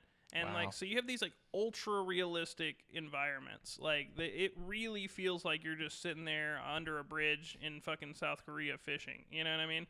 Nice. And like, it's cool because there's a little like function in the game where you can bring up a little window and like play YouTube videos while you fish. So you can like watch stuff on YouTube while you're like fishing. That's smart. It is so much fun just to chill and like watch YouTube and like fucking, watch a UFC fight and fish or something at the same time. You know what I mean? I am like so addicted to it. Like it's like my ultimate like Zen thing. And you have a little like fish tank, like Animal Crossing style. So when you catch fish, you can take them home and put them in your fish tank and stuff. Wow. It's a lot of fun. I like that. And it's some of the best graphics I have seen on the Quest, like without question. It looks really, really dang good.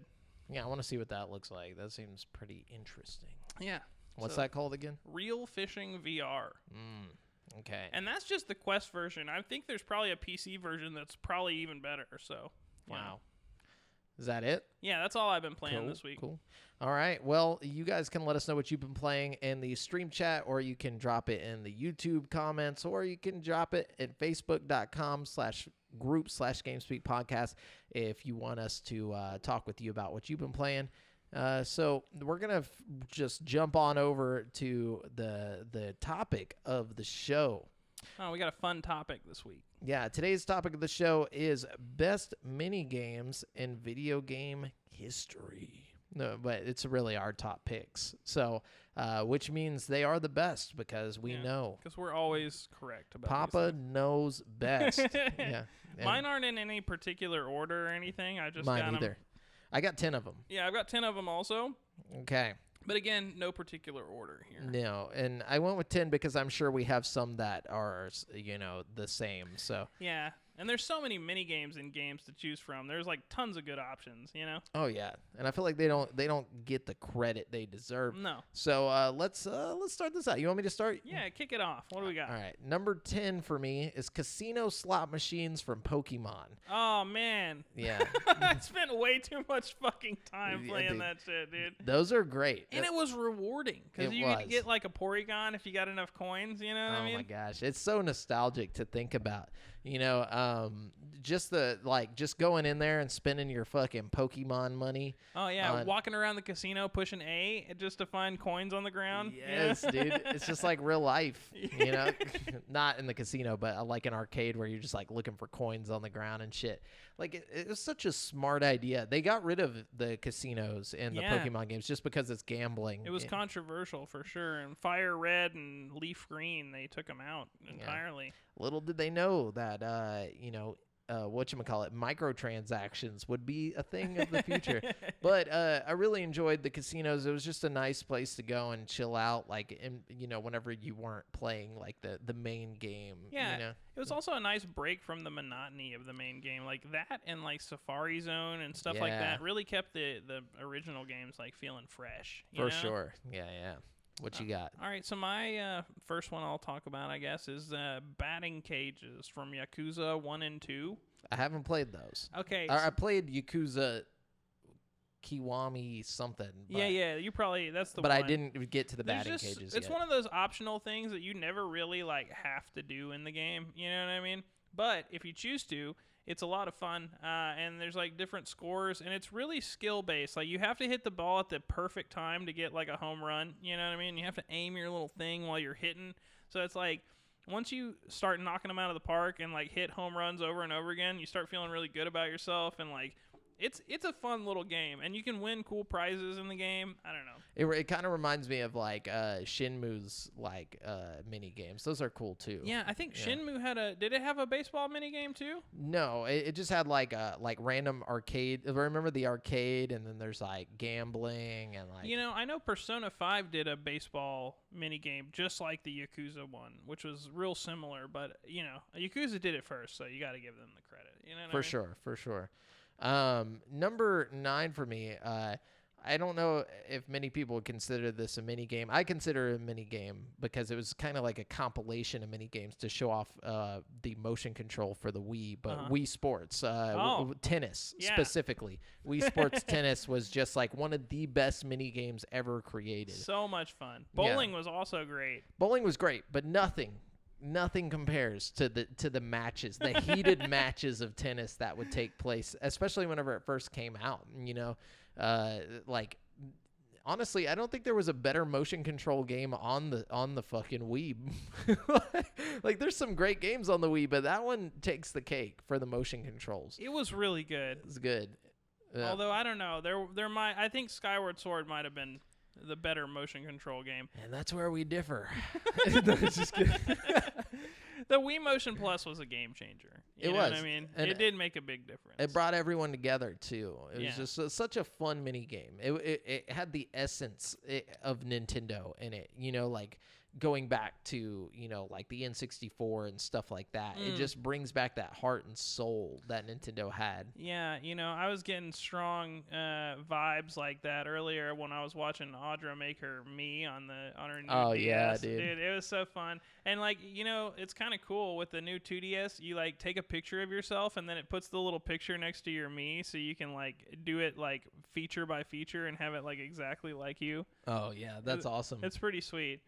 Okay, so my next one is going to be at the beginning of Black Ops 1, I think, you can, like, jam the triggers, and, like, your character will get up out of his chair and, like, walk away from the main menu or whatever, and you're in this little room, and you can, like, walk up to a computer, and on that computer, if you type in DOA or something like that, you'll get Dead Ops Arcade, which is, like, a top-down shooter, which is, like, a zombie game, but this is kind of a 2-for-1 because on that same computer, you can play a text-based game called Zork, which is like was a really popular game back in the day whenever text-based games were like a thing. And it's actually a lot of fun. You can play the whole entire game, and it's like one of those games where it's like open chest or walk left, or you know, you have to type in what you want to do, and then it tells you what happens next. You know what I mean? That's pretty cool. But it's really fun, and so is Dead Ops Arcade. So it's kind of like a double whammy there. It's like the top-down shooter, kind of like what was that game called? Like Hell something. It's kind of like that Lara Croft spinoff, The Temple of Osiris. Oh, okay. You know what I mean? I know what you mean. Okay, cool. My next one is Insurance Fraud from Saints Row 2. Do you remember that? I think so. Is that where you're trying to like hurt yourself so you can get the insurance money? Yeah, you like dive in front of vehicles and stuff, like Yes. the ragdoll physics, so you just go like flying off and stuff. It's pretty cool. I mean, I think they had it in the later Saints Row games. I didn't play most of the Saints Row games, but Saints Row 2 was like one that I loved. And but yeah, so like you know, you could like the cars would accelerate and then like hit you, and then you just go flying and stuff. It was such a funny idea, and it was fun, you know, for the little bit of time that you do it. Yeah, that was really good. It reminds me a lot of the skate mini game where you like jump off. Yeah. I should have put that on there. That was a good one. Where you're just trying to hurt yourself as much as you can. The same with like Flat Out, the driving game with like the ragdoll, anything like that where you're like sending ragdoll physics bodies like flying is just fun. I love it. Yeah, for sure. Okay. What's your next one? This one is you know, really subjective. I don't know why I like this one so much. I think because it harkens back to the old school Mario 64 intro. But I love the facelift minigame from Mario Party 1, where you like have the fucked up face and then you have to like bend the face to look make like it look like the actual one. Whoever gets the closest to it Yes, wins. Yeah. I love it. I don't know why I'm so obsessed with that, but there's something like just really satisfying about putting the nose in the right spot and making his mouth all droopy and shit. You know what I mean? It was fun, man. it was a good game. Actually, my next one is like a couple games from Mario Party 1 and 2. I just condensed it into one thing. Oh, nice. So I'll just throw those out there with it. But hot rope jump. Oh, that's a good one. Bumper balls. Oh, Bumper Balls was like the contender for Facelift and Bumper Balls. oh, I was yeah, like, dude. Which one? Bobsled run and Oh. hexagon heat and skateboard scamper. Oh. Those were all my favorites. Those are from- some good ones, man. You know what else is a dude. good one, but it's more modern? What's that? Is the one where you have the little frying pan and you're cooking the steak. Oh yeah, the dice steak or whatever. I fucking love You gotta that one, flip it.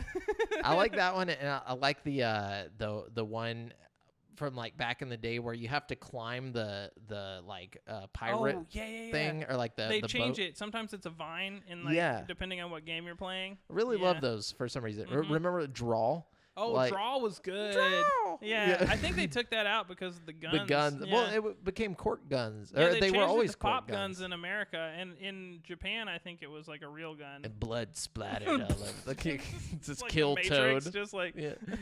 Yeah, no, I always love those games. Mario Party 1 and 2 always hold a special place in my heart. for sure. And there's something you have to mention when we're talking about best mini games. You know Oh, what I mean? absolutely.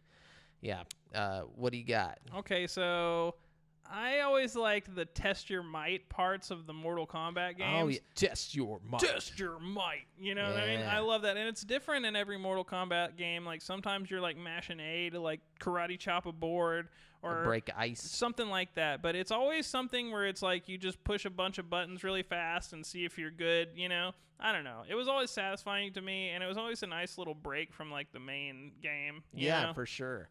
Kind of reminds me of those mini games from the Karate Kid game on the NES, where like you have to like break the ice or like jump over like these swinging like anchor things. But That sounds like a Karate Kid type. yeah, it was such a weird game, but I love those mini games in that.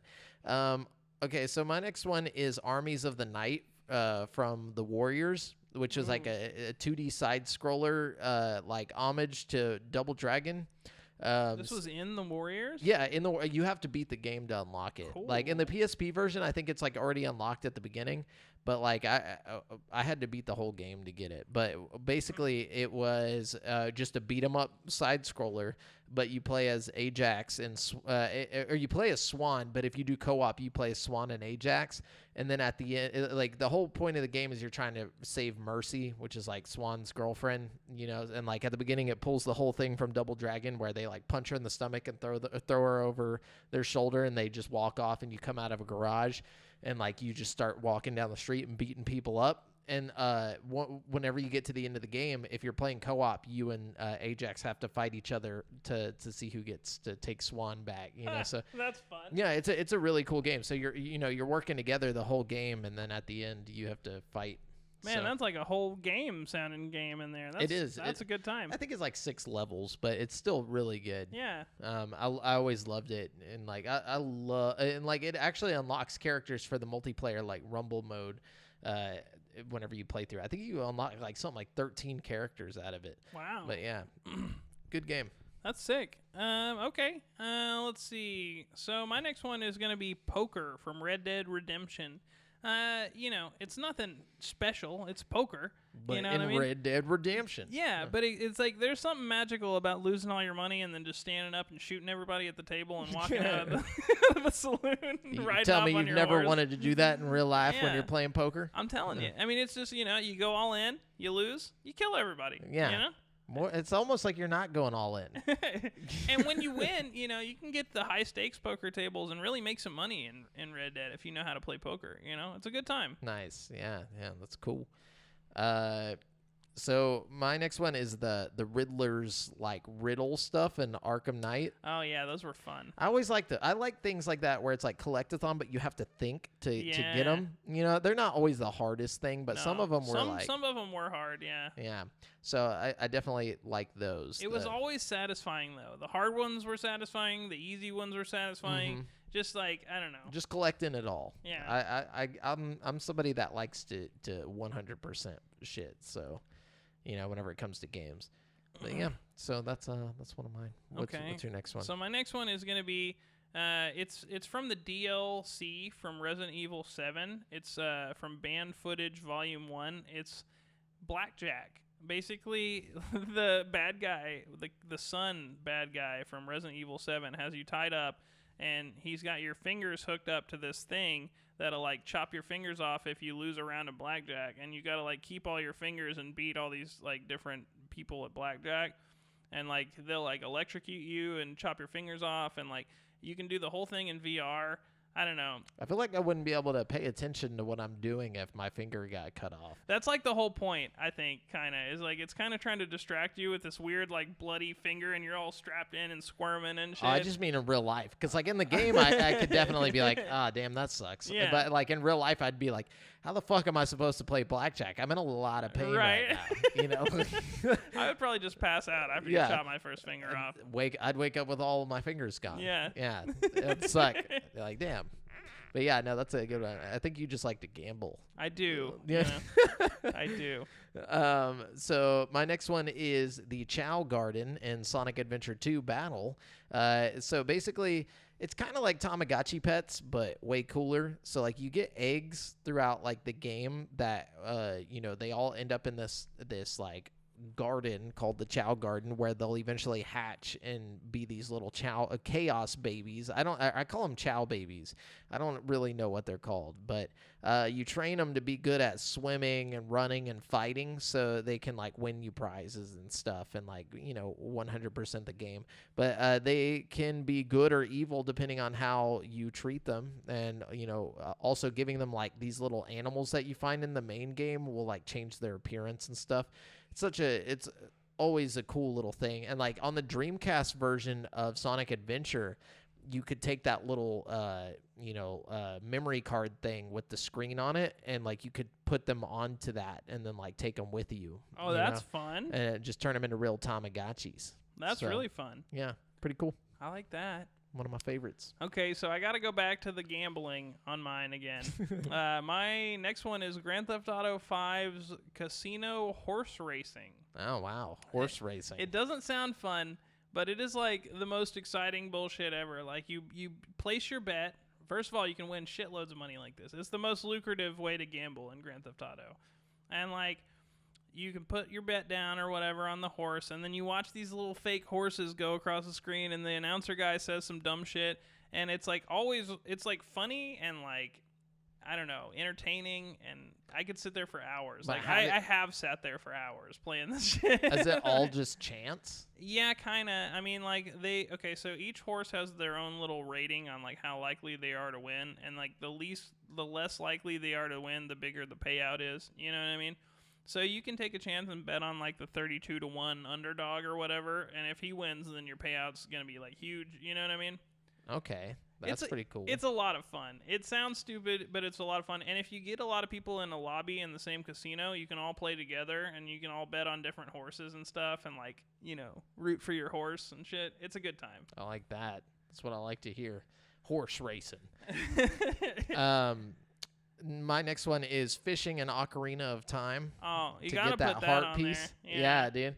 That was just so cool to me when I was a kid. It was something different. Like, you know, in this 3D world, you know, you get to walk around, and it took it to this next level of like ownership, or almost like role playing, where it's like, oh man, I just want to be in the game, and I can go fishing. It's like something Yeah. that, it's like in real life I could go do that, but I can also do it here, in this game that it has nothing to do with, and then like if you do it well enough, you get the big fish, you get the heart piece. So I was always like, it was so mysterious to me always. Like when I got the metal boots, I would go back and like walk underwater and try to figure it all out. You know what I mean? Oh yeah, dude. Isn't that crazy? It is crazy. It was You such know a cool what?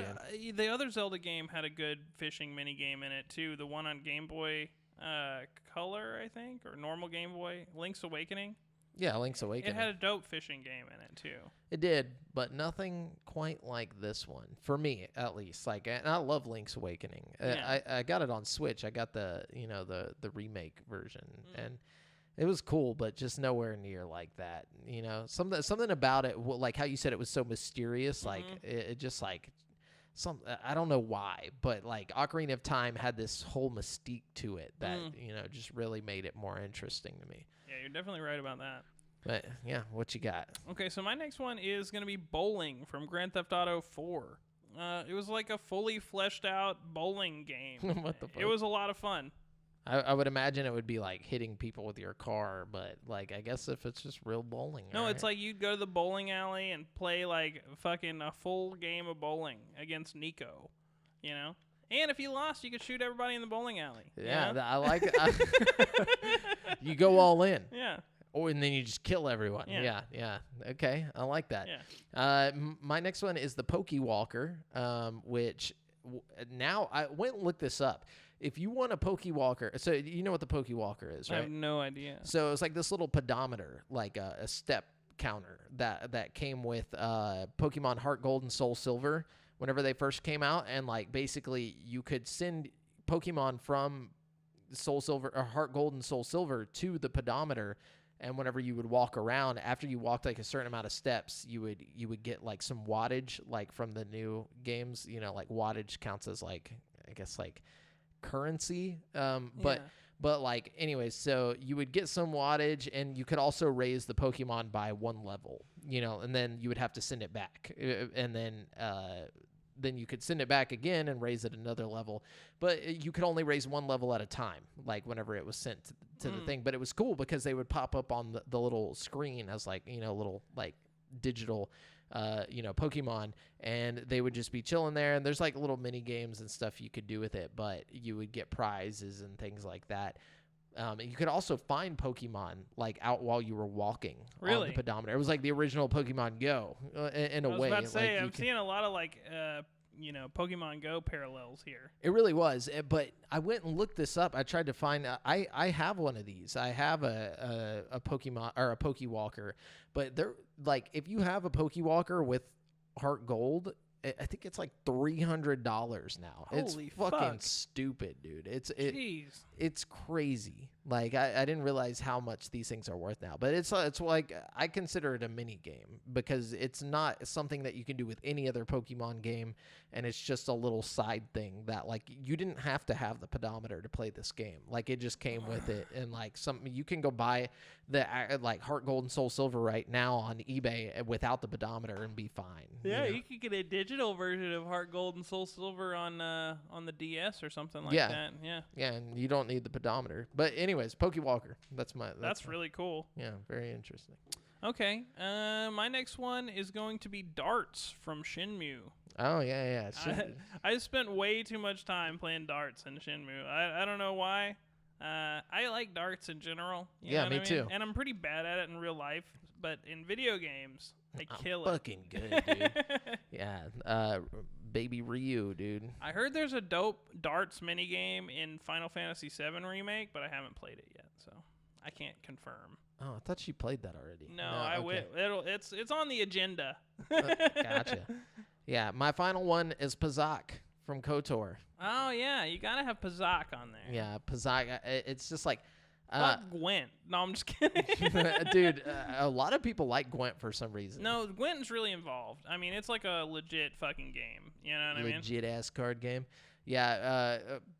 I barely remember how Pazak works, but I just remember having so much fun with it. But I mean, it's a lot like blackjack, but with extra steps. Yeah. You know what I mean? It, like if I sat down and like put the game in, I would remember like automatically. It wouldn't take long for you to figure it out for sure. Yeah, it's just right now I couldn't tell you the rules of the game. I can just tell you that you're right. It's a lot like blackjack, but it's a fun game. I think KOTOR is going to be my next game that I play, but I can't decide if I want to jump straight into KOTOR 2 because I haven't played that but like one time my entire life, or if I want to replay KOTOR 1 and then play KOTOR 2 because it's like I know it won't take me that long to beat KOTOR 1.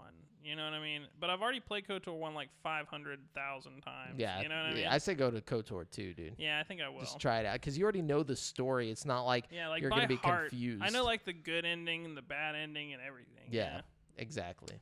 Anyways, what's your final one? So my final mini game is Sex from God of War. Such a fun mini game. It was stupid, but it was controversial funny. and it was a big deal. You know what I mean? Like when you're a kid and like Kratos sits in the hot tub with a bunch of chicks and then the camera goes away and you hear all this moaning and you're pushing buttons. It's like, okay. You see them digital titties. Digital titties. It reminds me of the Dead or Alive beach volleyball game where like the butt bounce, fight. yeah. It's like what was going on back then? What was going on in the G4 days? Like shit was sexual back then, man. Yeah, I feel like every game, like they were trying to like get like horny teenagers to buy the games. They're just like, oh yeah, there's Mr. Mosquito in the big titties, and they're just like like all like the extremely sexist stuff like that nowadays would never happen, bro. If it would be chaos if some of these games came out today. If a Dead or Alive Extreme Beach Volleyball came out, like there would be literal protests. Yeah, like people would be like, I'm not saying it's okay. I'm just saying it's crazy, like how much has changed since then. It's like in like crazy. Boy, I guess it's been almost 20 years since the last like Dead or Alive Extreme Beach Volleyball. When that would have been like 2005, right? So it hasn't been 20 years. It's been like 15, though. Yeah. It's been a while. It has been. That's crazy. Anyways, that's it for this week's topic of the show, guys. If you have some mini games that we missed or that you think we should have talked about, let us know. And we're going to jump on over to the People's Champ. Brent, you got the questions over there? Yeah, I do. Let's check out the champ. Check out the champion. Sorry, I should have been doing this. Let's see. Yeah, you're good. And we also have one on Instagram just so you can see it real quick. Okay. Oh, okay. Okay, that's a good one. That's a good one. It's a good one. It's a good one. That's a good one.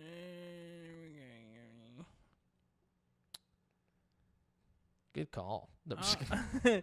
All right, I'm going to give it to Jeffrey Lewis. Even though I don't have a very good answer for his question right now, I feel like it's a great question. Okay, what's the question? What story in a game has truly touched you? What story did you feel had a greater message, but you got caught up in righteous fury? What story was shit? Wow, that's a lot of questions in one. I guess the one with the story that touched me inappropriately was I just had it in my brain for a second. BioShock. Oh, the original BioShock probably has the best story out of any game I've ever played. Like in this, it's more the setting than anything. No, we got the BioShock Infinite in the background. That's cool. But BioShock, just like something about the twist, and the characters and the little like audio logs with all the like background stories and stuff like for the setting. Like you'd go into a room and you'd see all this fucked up shit and you're like, what happened here? And you pick up an audio log and like, you get the whole background of what happened in that room and stuff like that, and like that area and the politics and the fucking people. It was just such a crazy good story. Like, and at the end, whenever stuff happens, it definitely affected me. I was thinking about it for weeks on end after. That's a good answer for sure.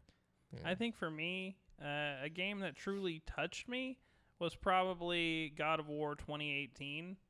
Nice. Is freaking just so good and so emotional, and the connection you feel with Kratos and his son doesn't feel like forced or like manufactured. It feels organic and real, and like you really connect with the characters. It's so good. Like a story that I feel had a great message, but got caught up in its own bullshit. I don't think that's really what you're asking, but I'll tell you this. I think that Detroit Become Human had a really good message and a good story, but it kind of got caught up in its own like trying too hard to be like, I don't know.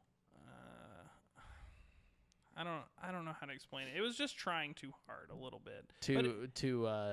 Too caught up in like stuff that's going on like in real life or what? Kinda, but also I don't know. Like I feel like it was trying to push some kind of agenda, and it's like it was kind of unclear what the agenda really was. You know what I mean? But it's like it was entertaining, and I really liked it still. But I just feel like it could have been a little more. Like, it didn't have to be so heavy-handed with everything. You know what I mean? And a story that was shit. There's a lot of those in video Yeah. games. Man. Let me think. A story that was just bad. I didn't really like the most recent Tomb Raider game. Which is weird because I liked, Tomb Raider and Rise of the Tomb Raider, but Shadow of the Tomb Raider I feel like just was like uninspired with the story and events that took place in the game. You know what I mean? Wasn't it supposed to be like where it was kind of going back to its roots, where it was less about the character, more about the arcadey shit? I don't know. I mean, it felt like when you're playing it, like the gameplay feels a lot like the other two Tomb Raider games. You know what I mean? Yeah. But like the actual story, I don't know. It just felt like more disjointed than the other games or something. You know what I mean? Yeah, I think my pick for the second one is definitely damn it. What's that game called that I played? It was like the horror game made by the guy who made Resident Evil, or like the OG Resident Evils. Dead Space? No, it's the one where it's like super bloody at the beginning.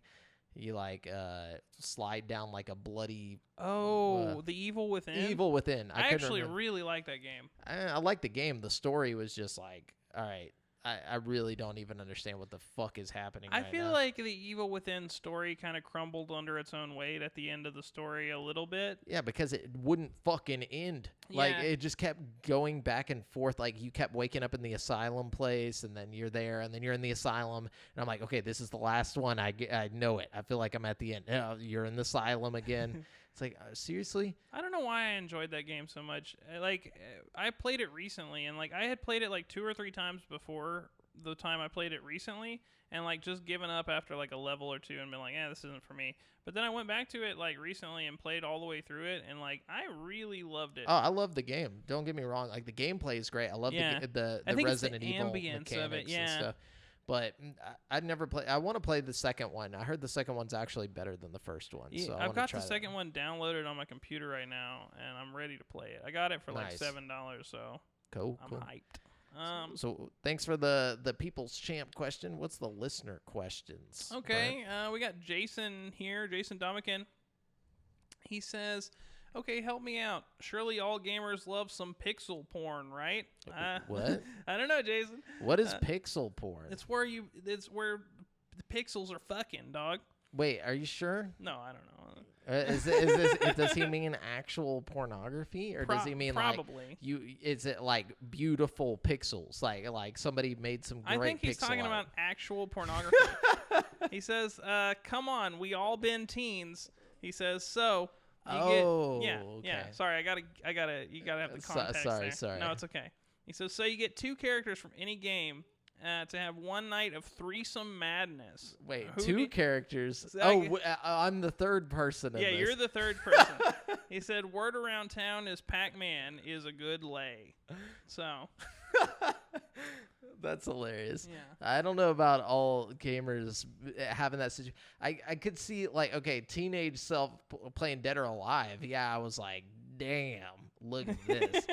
But like, yeah. and now like it'd be hard. I'd be hard pressed to find I think I'm with Jason. I want 2 Mrs. Pac-Mans gobbling up my nut. You know what I mean? Oh, dude, Just waka waka waka, waka waka, waka. waka, Oh waka. God! Yeah, Now that's that pretty hot when you think about it, that right? noise takes a whole different turn in my brain now.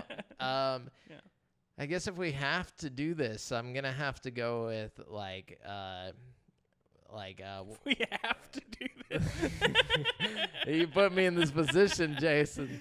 I'm gonna say Candy Kong. Oh, Yeah, okay. That's weird. She blows them kisses, bro. You're gonna fuck Candy Kong? I guess I'm over here fucking You're 2 fucking Miss a Pac-Mans at circle. the same time. Yeah, you know, like I mean, I'm just trying to make this work. All right, All right, yeah. you know, you gotta do what you gotta So do. you're fucking an ape. I'm sorry, A primate. but when's the last time an ape looked like Candy Kong? True. You know true. what I'm She's saying? like the Jessica Rabbit of She is the monkeys, for Jessica. sure. It is, nobody said this was supposed to be normal. All right.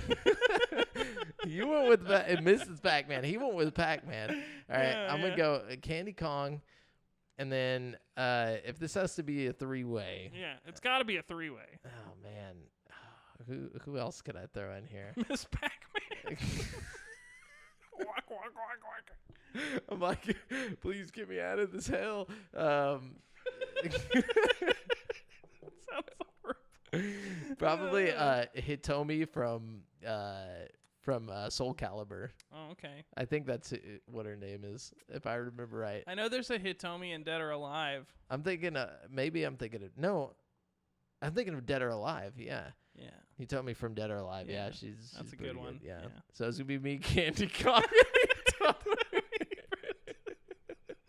That's great, dude. Oh man, thank you, Jason. He actually had one other question. Oh, and lay it it was, on me. have either of you tried Google Play Pass? If so, what are your thoughts? I haven't tried Google Play Pass, but I have looked at it.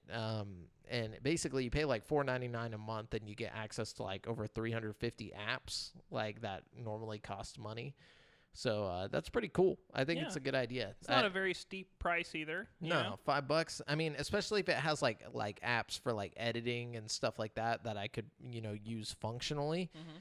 I feel like the App Store. I think Apple has something like that, right? Yeah, I Apple forgot what Play it's or called. something. It's something similar to that. For Yeah, sure. I've been thinking about doing the Apple one, but I think the Apple one only has gaming apps and not like functional apps. And I don't play too many games on my phone, No. so that's Waiting probably. for or the XCloud. You know Oh, what I mean? dude, have you seen the Xbox controller thing that they made for it? Oh, where you snap it on either side of your phone? Yeah, did you? And it's like legit Xbox. Like it Yeah. has the Xbox button It and everything. fucking looks sick, dude. Oh my It gosh. basically turns your phone into like a Switch, but even but better. for Xbox, yeah, dude, I'm ready for XCloud. Bro. Ugh, yeah, I need that. Anyways, what you got? Okay, we got Aaron Jones here. He says, with Halo Infinite delayed after launch, what do you think would be the best clutch move to put them ahead of Sony? Should 343 just release the multiplayer in a beta state? I mean, that would probably be helpful. Yeah. I mean, but if they're delaying it till 2021, something tells me that the multiplayer is part of this delay. Like, I feel like they're trying to change it graphically. I think they're trying to change a lot, especially they brought in a whole nother team. There's no way they can put the game out in beta because it's not going to look anything like what the game's going to look like when it officially launches. I feel like when this game launches, it will look nothing like what we just saw, like for that Yeah.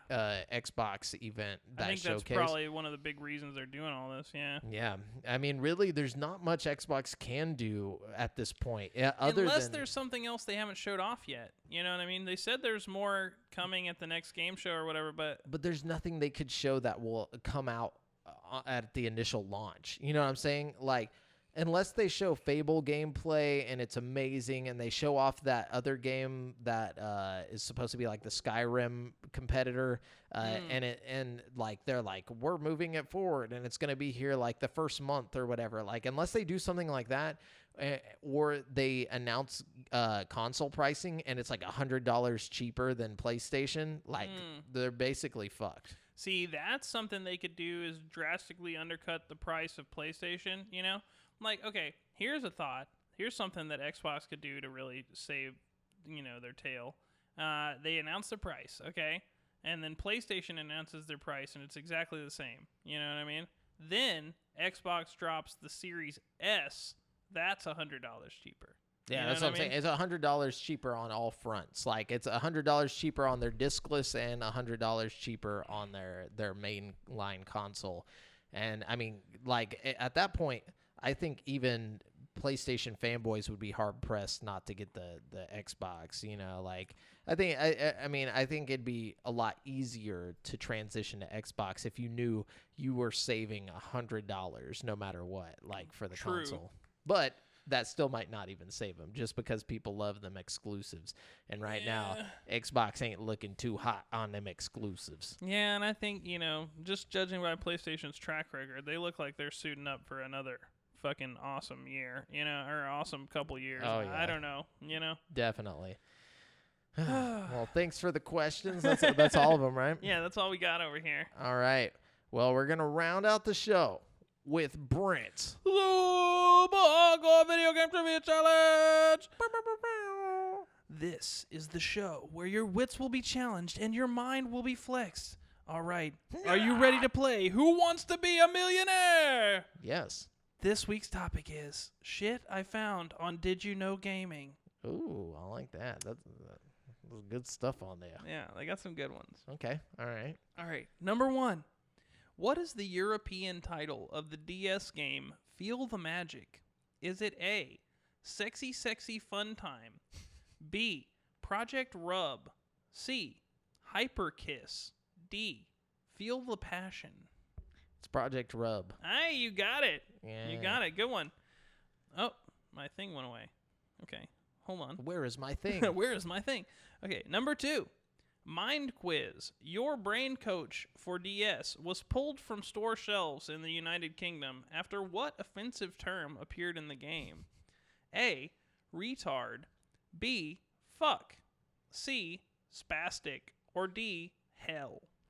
It's spastic, Hey, you got it.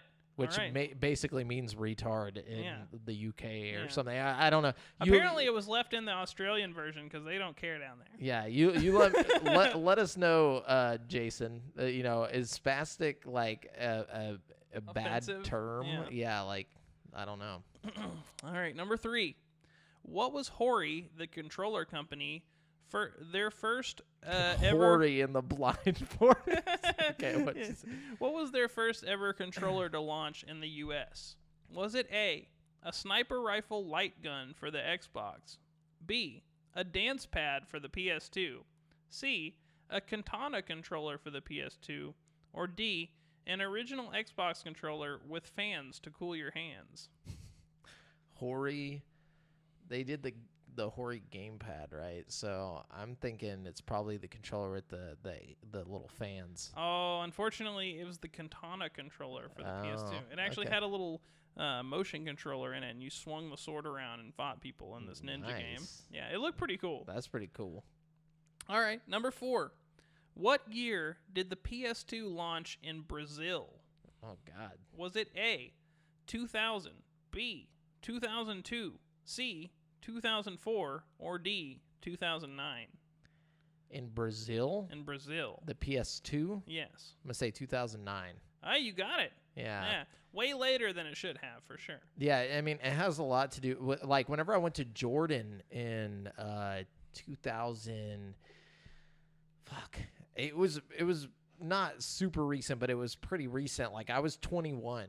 Or no, I think I was 21. I was somewhere around the age 21, and they just had, like, PS2s. Wow. Yeah, like, it was really sad. That's super sad. It was really expensive too. Like, they were playing like a bunch of like soccer games on it. They were like, Oh, man. football. I'm like, Those poor people. damn. You probably blow their fucking mind if you brought a fucking PS4 over there. Like, oh yeah, dude. I wonder if it would be cheap to Or a send Switch. to them. But like, the problem is that I don't know like if they would, one, understand it, two, which I'm sure they'd figure it out, but also like buying games is probably super expensive. so, over like, there. they can't just go on the internet and buy shit and have it shipped to them? no, I mean, Why not? Like, I mean, just out of curiosity, like, is there just nobody with a computer down there? Or because what? I imagine they're not paying an American. You know, they have Jordan Durans or whatever, like whatever the fucking Jordanian currency is. You know, it's different. It's different. Yeah, that's interesting. That's Yeah. really interesting. All right, number 5. When did Sony stop production of the PS2? Is it A, 2008, B, 2010, C, 2011, or D, 2013?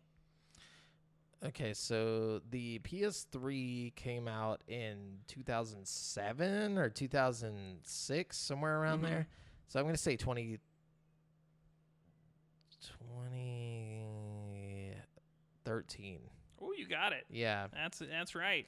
And it was actually they stopped producing the PS2 like a year before the PS4 or some crazy shit like that. It's Yeah, I feel like I remember like when they announced it was getting or whenever they were stopping the production of it. It's pretty crazy. Yeah. And fun fact, the last game ever released on the PS2 was Pro Evolution Soccer. So. Came out last year. No, I'm just kidding. So yeah, you got 4 out of 5. Good one. Good like one that. on that one. I'm good with the history of games for some reason and gaming stuff, but you ask me some of these new games, man, I just don't even know where I'm at. You know what I'm saying?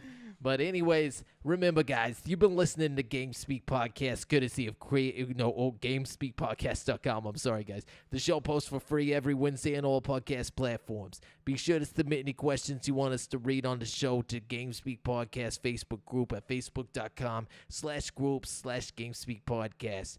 Check out our video content on youtube.com/createforsanity. And if you want to stay up to date with your boys, you can find me on Twitter at the handle @JafferJamel and Brent at BrentAs1. That's the number 1. And check out the GameSpeak Podcast Instagram. Until next time, listeners, later.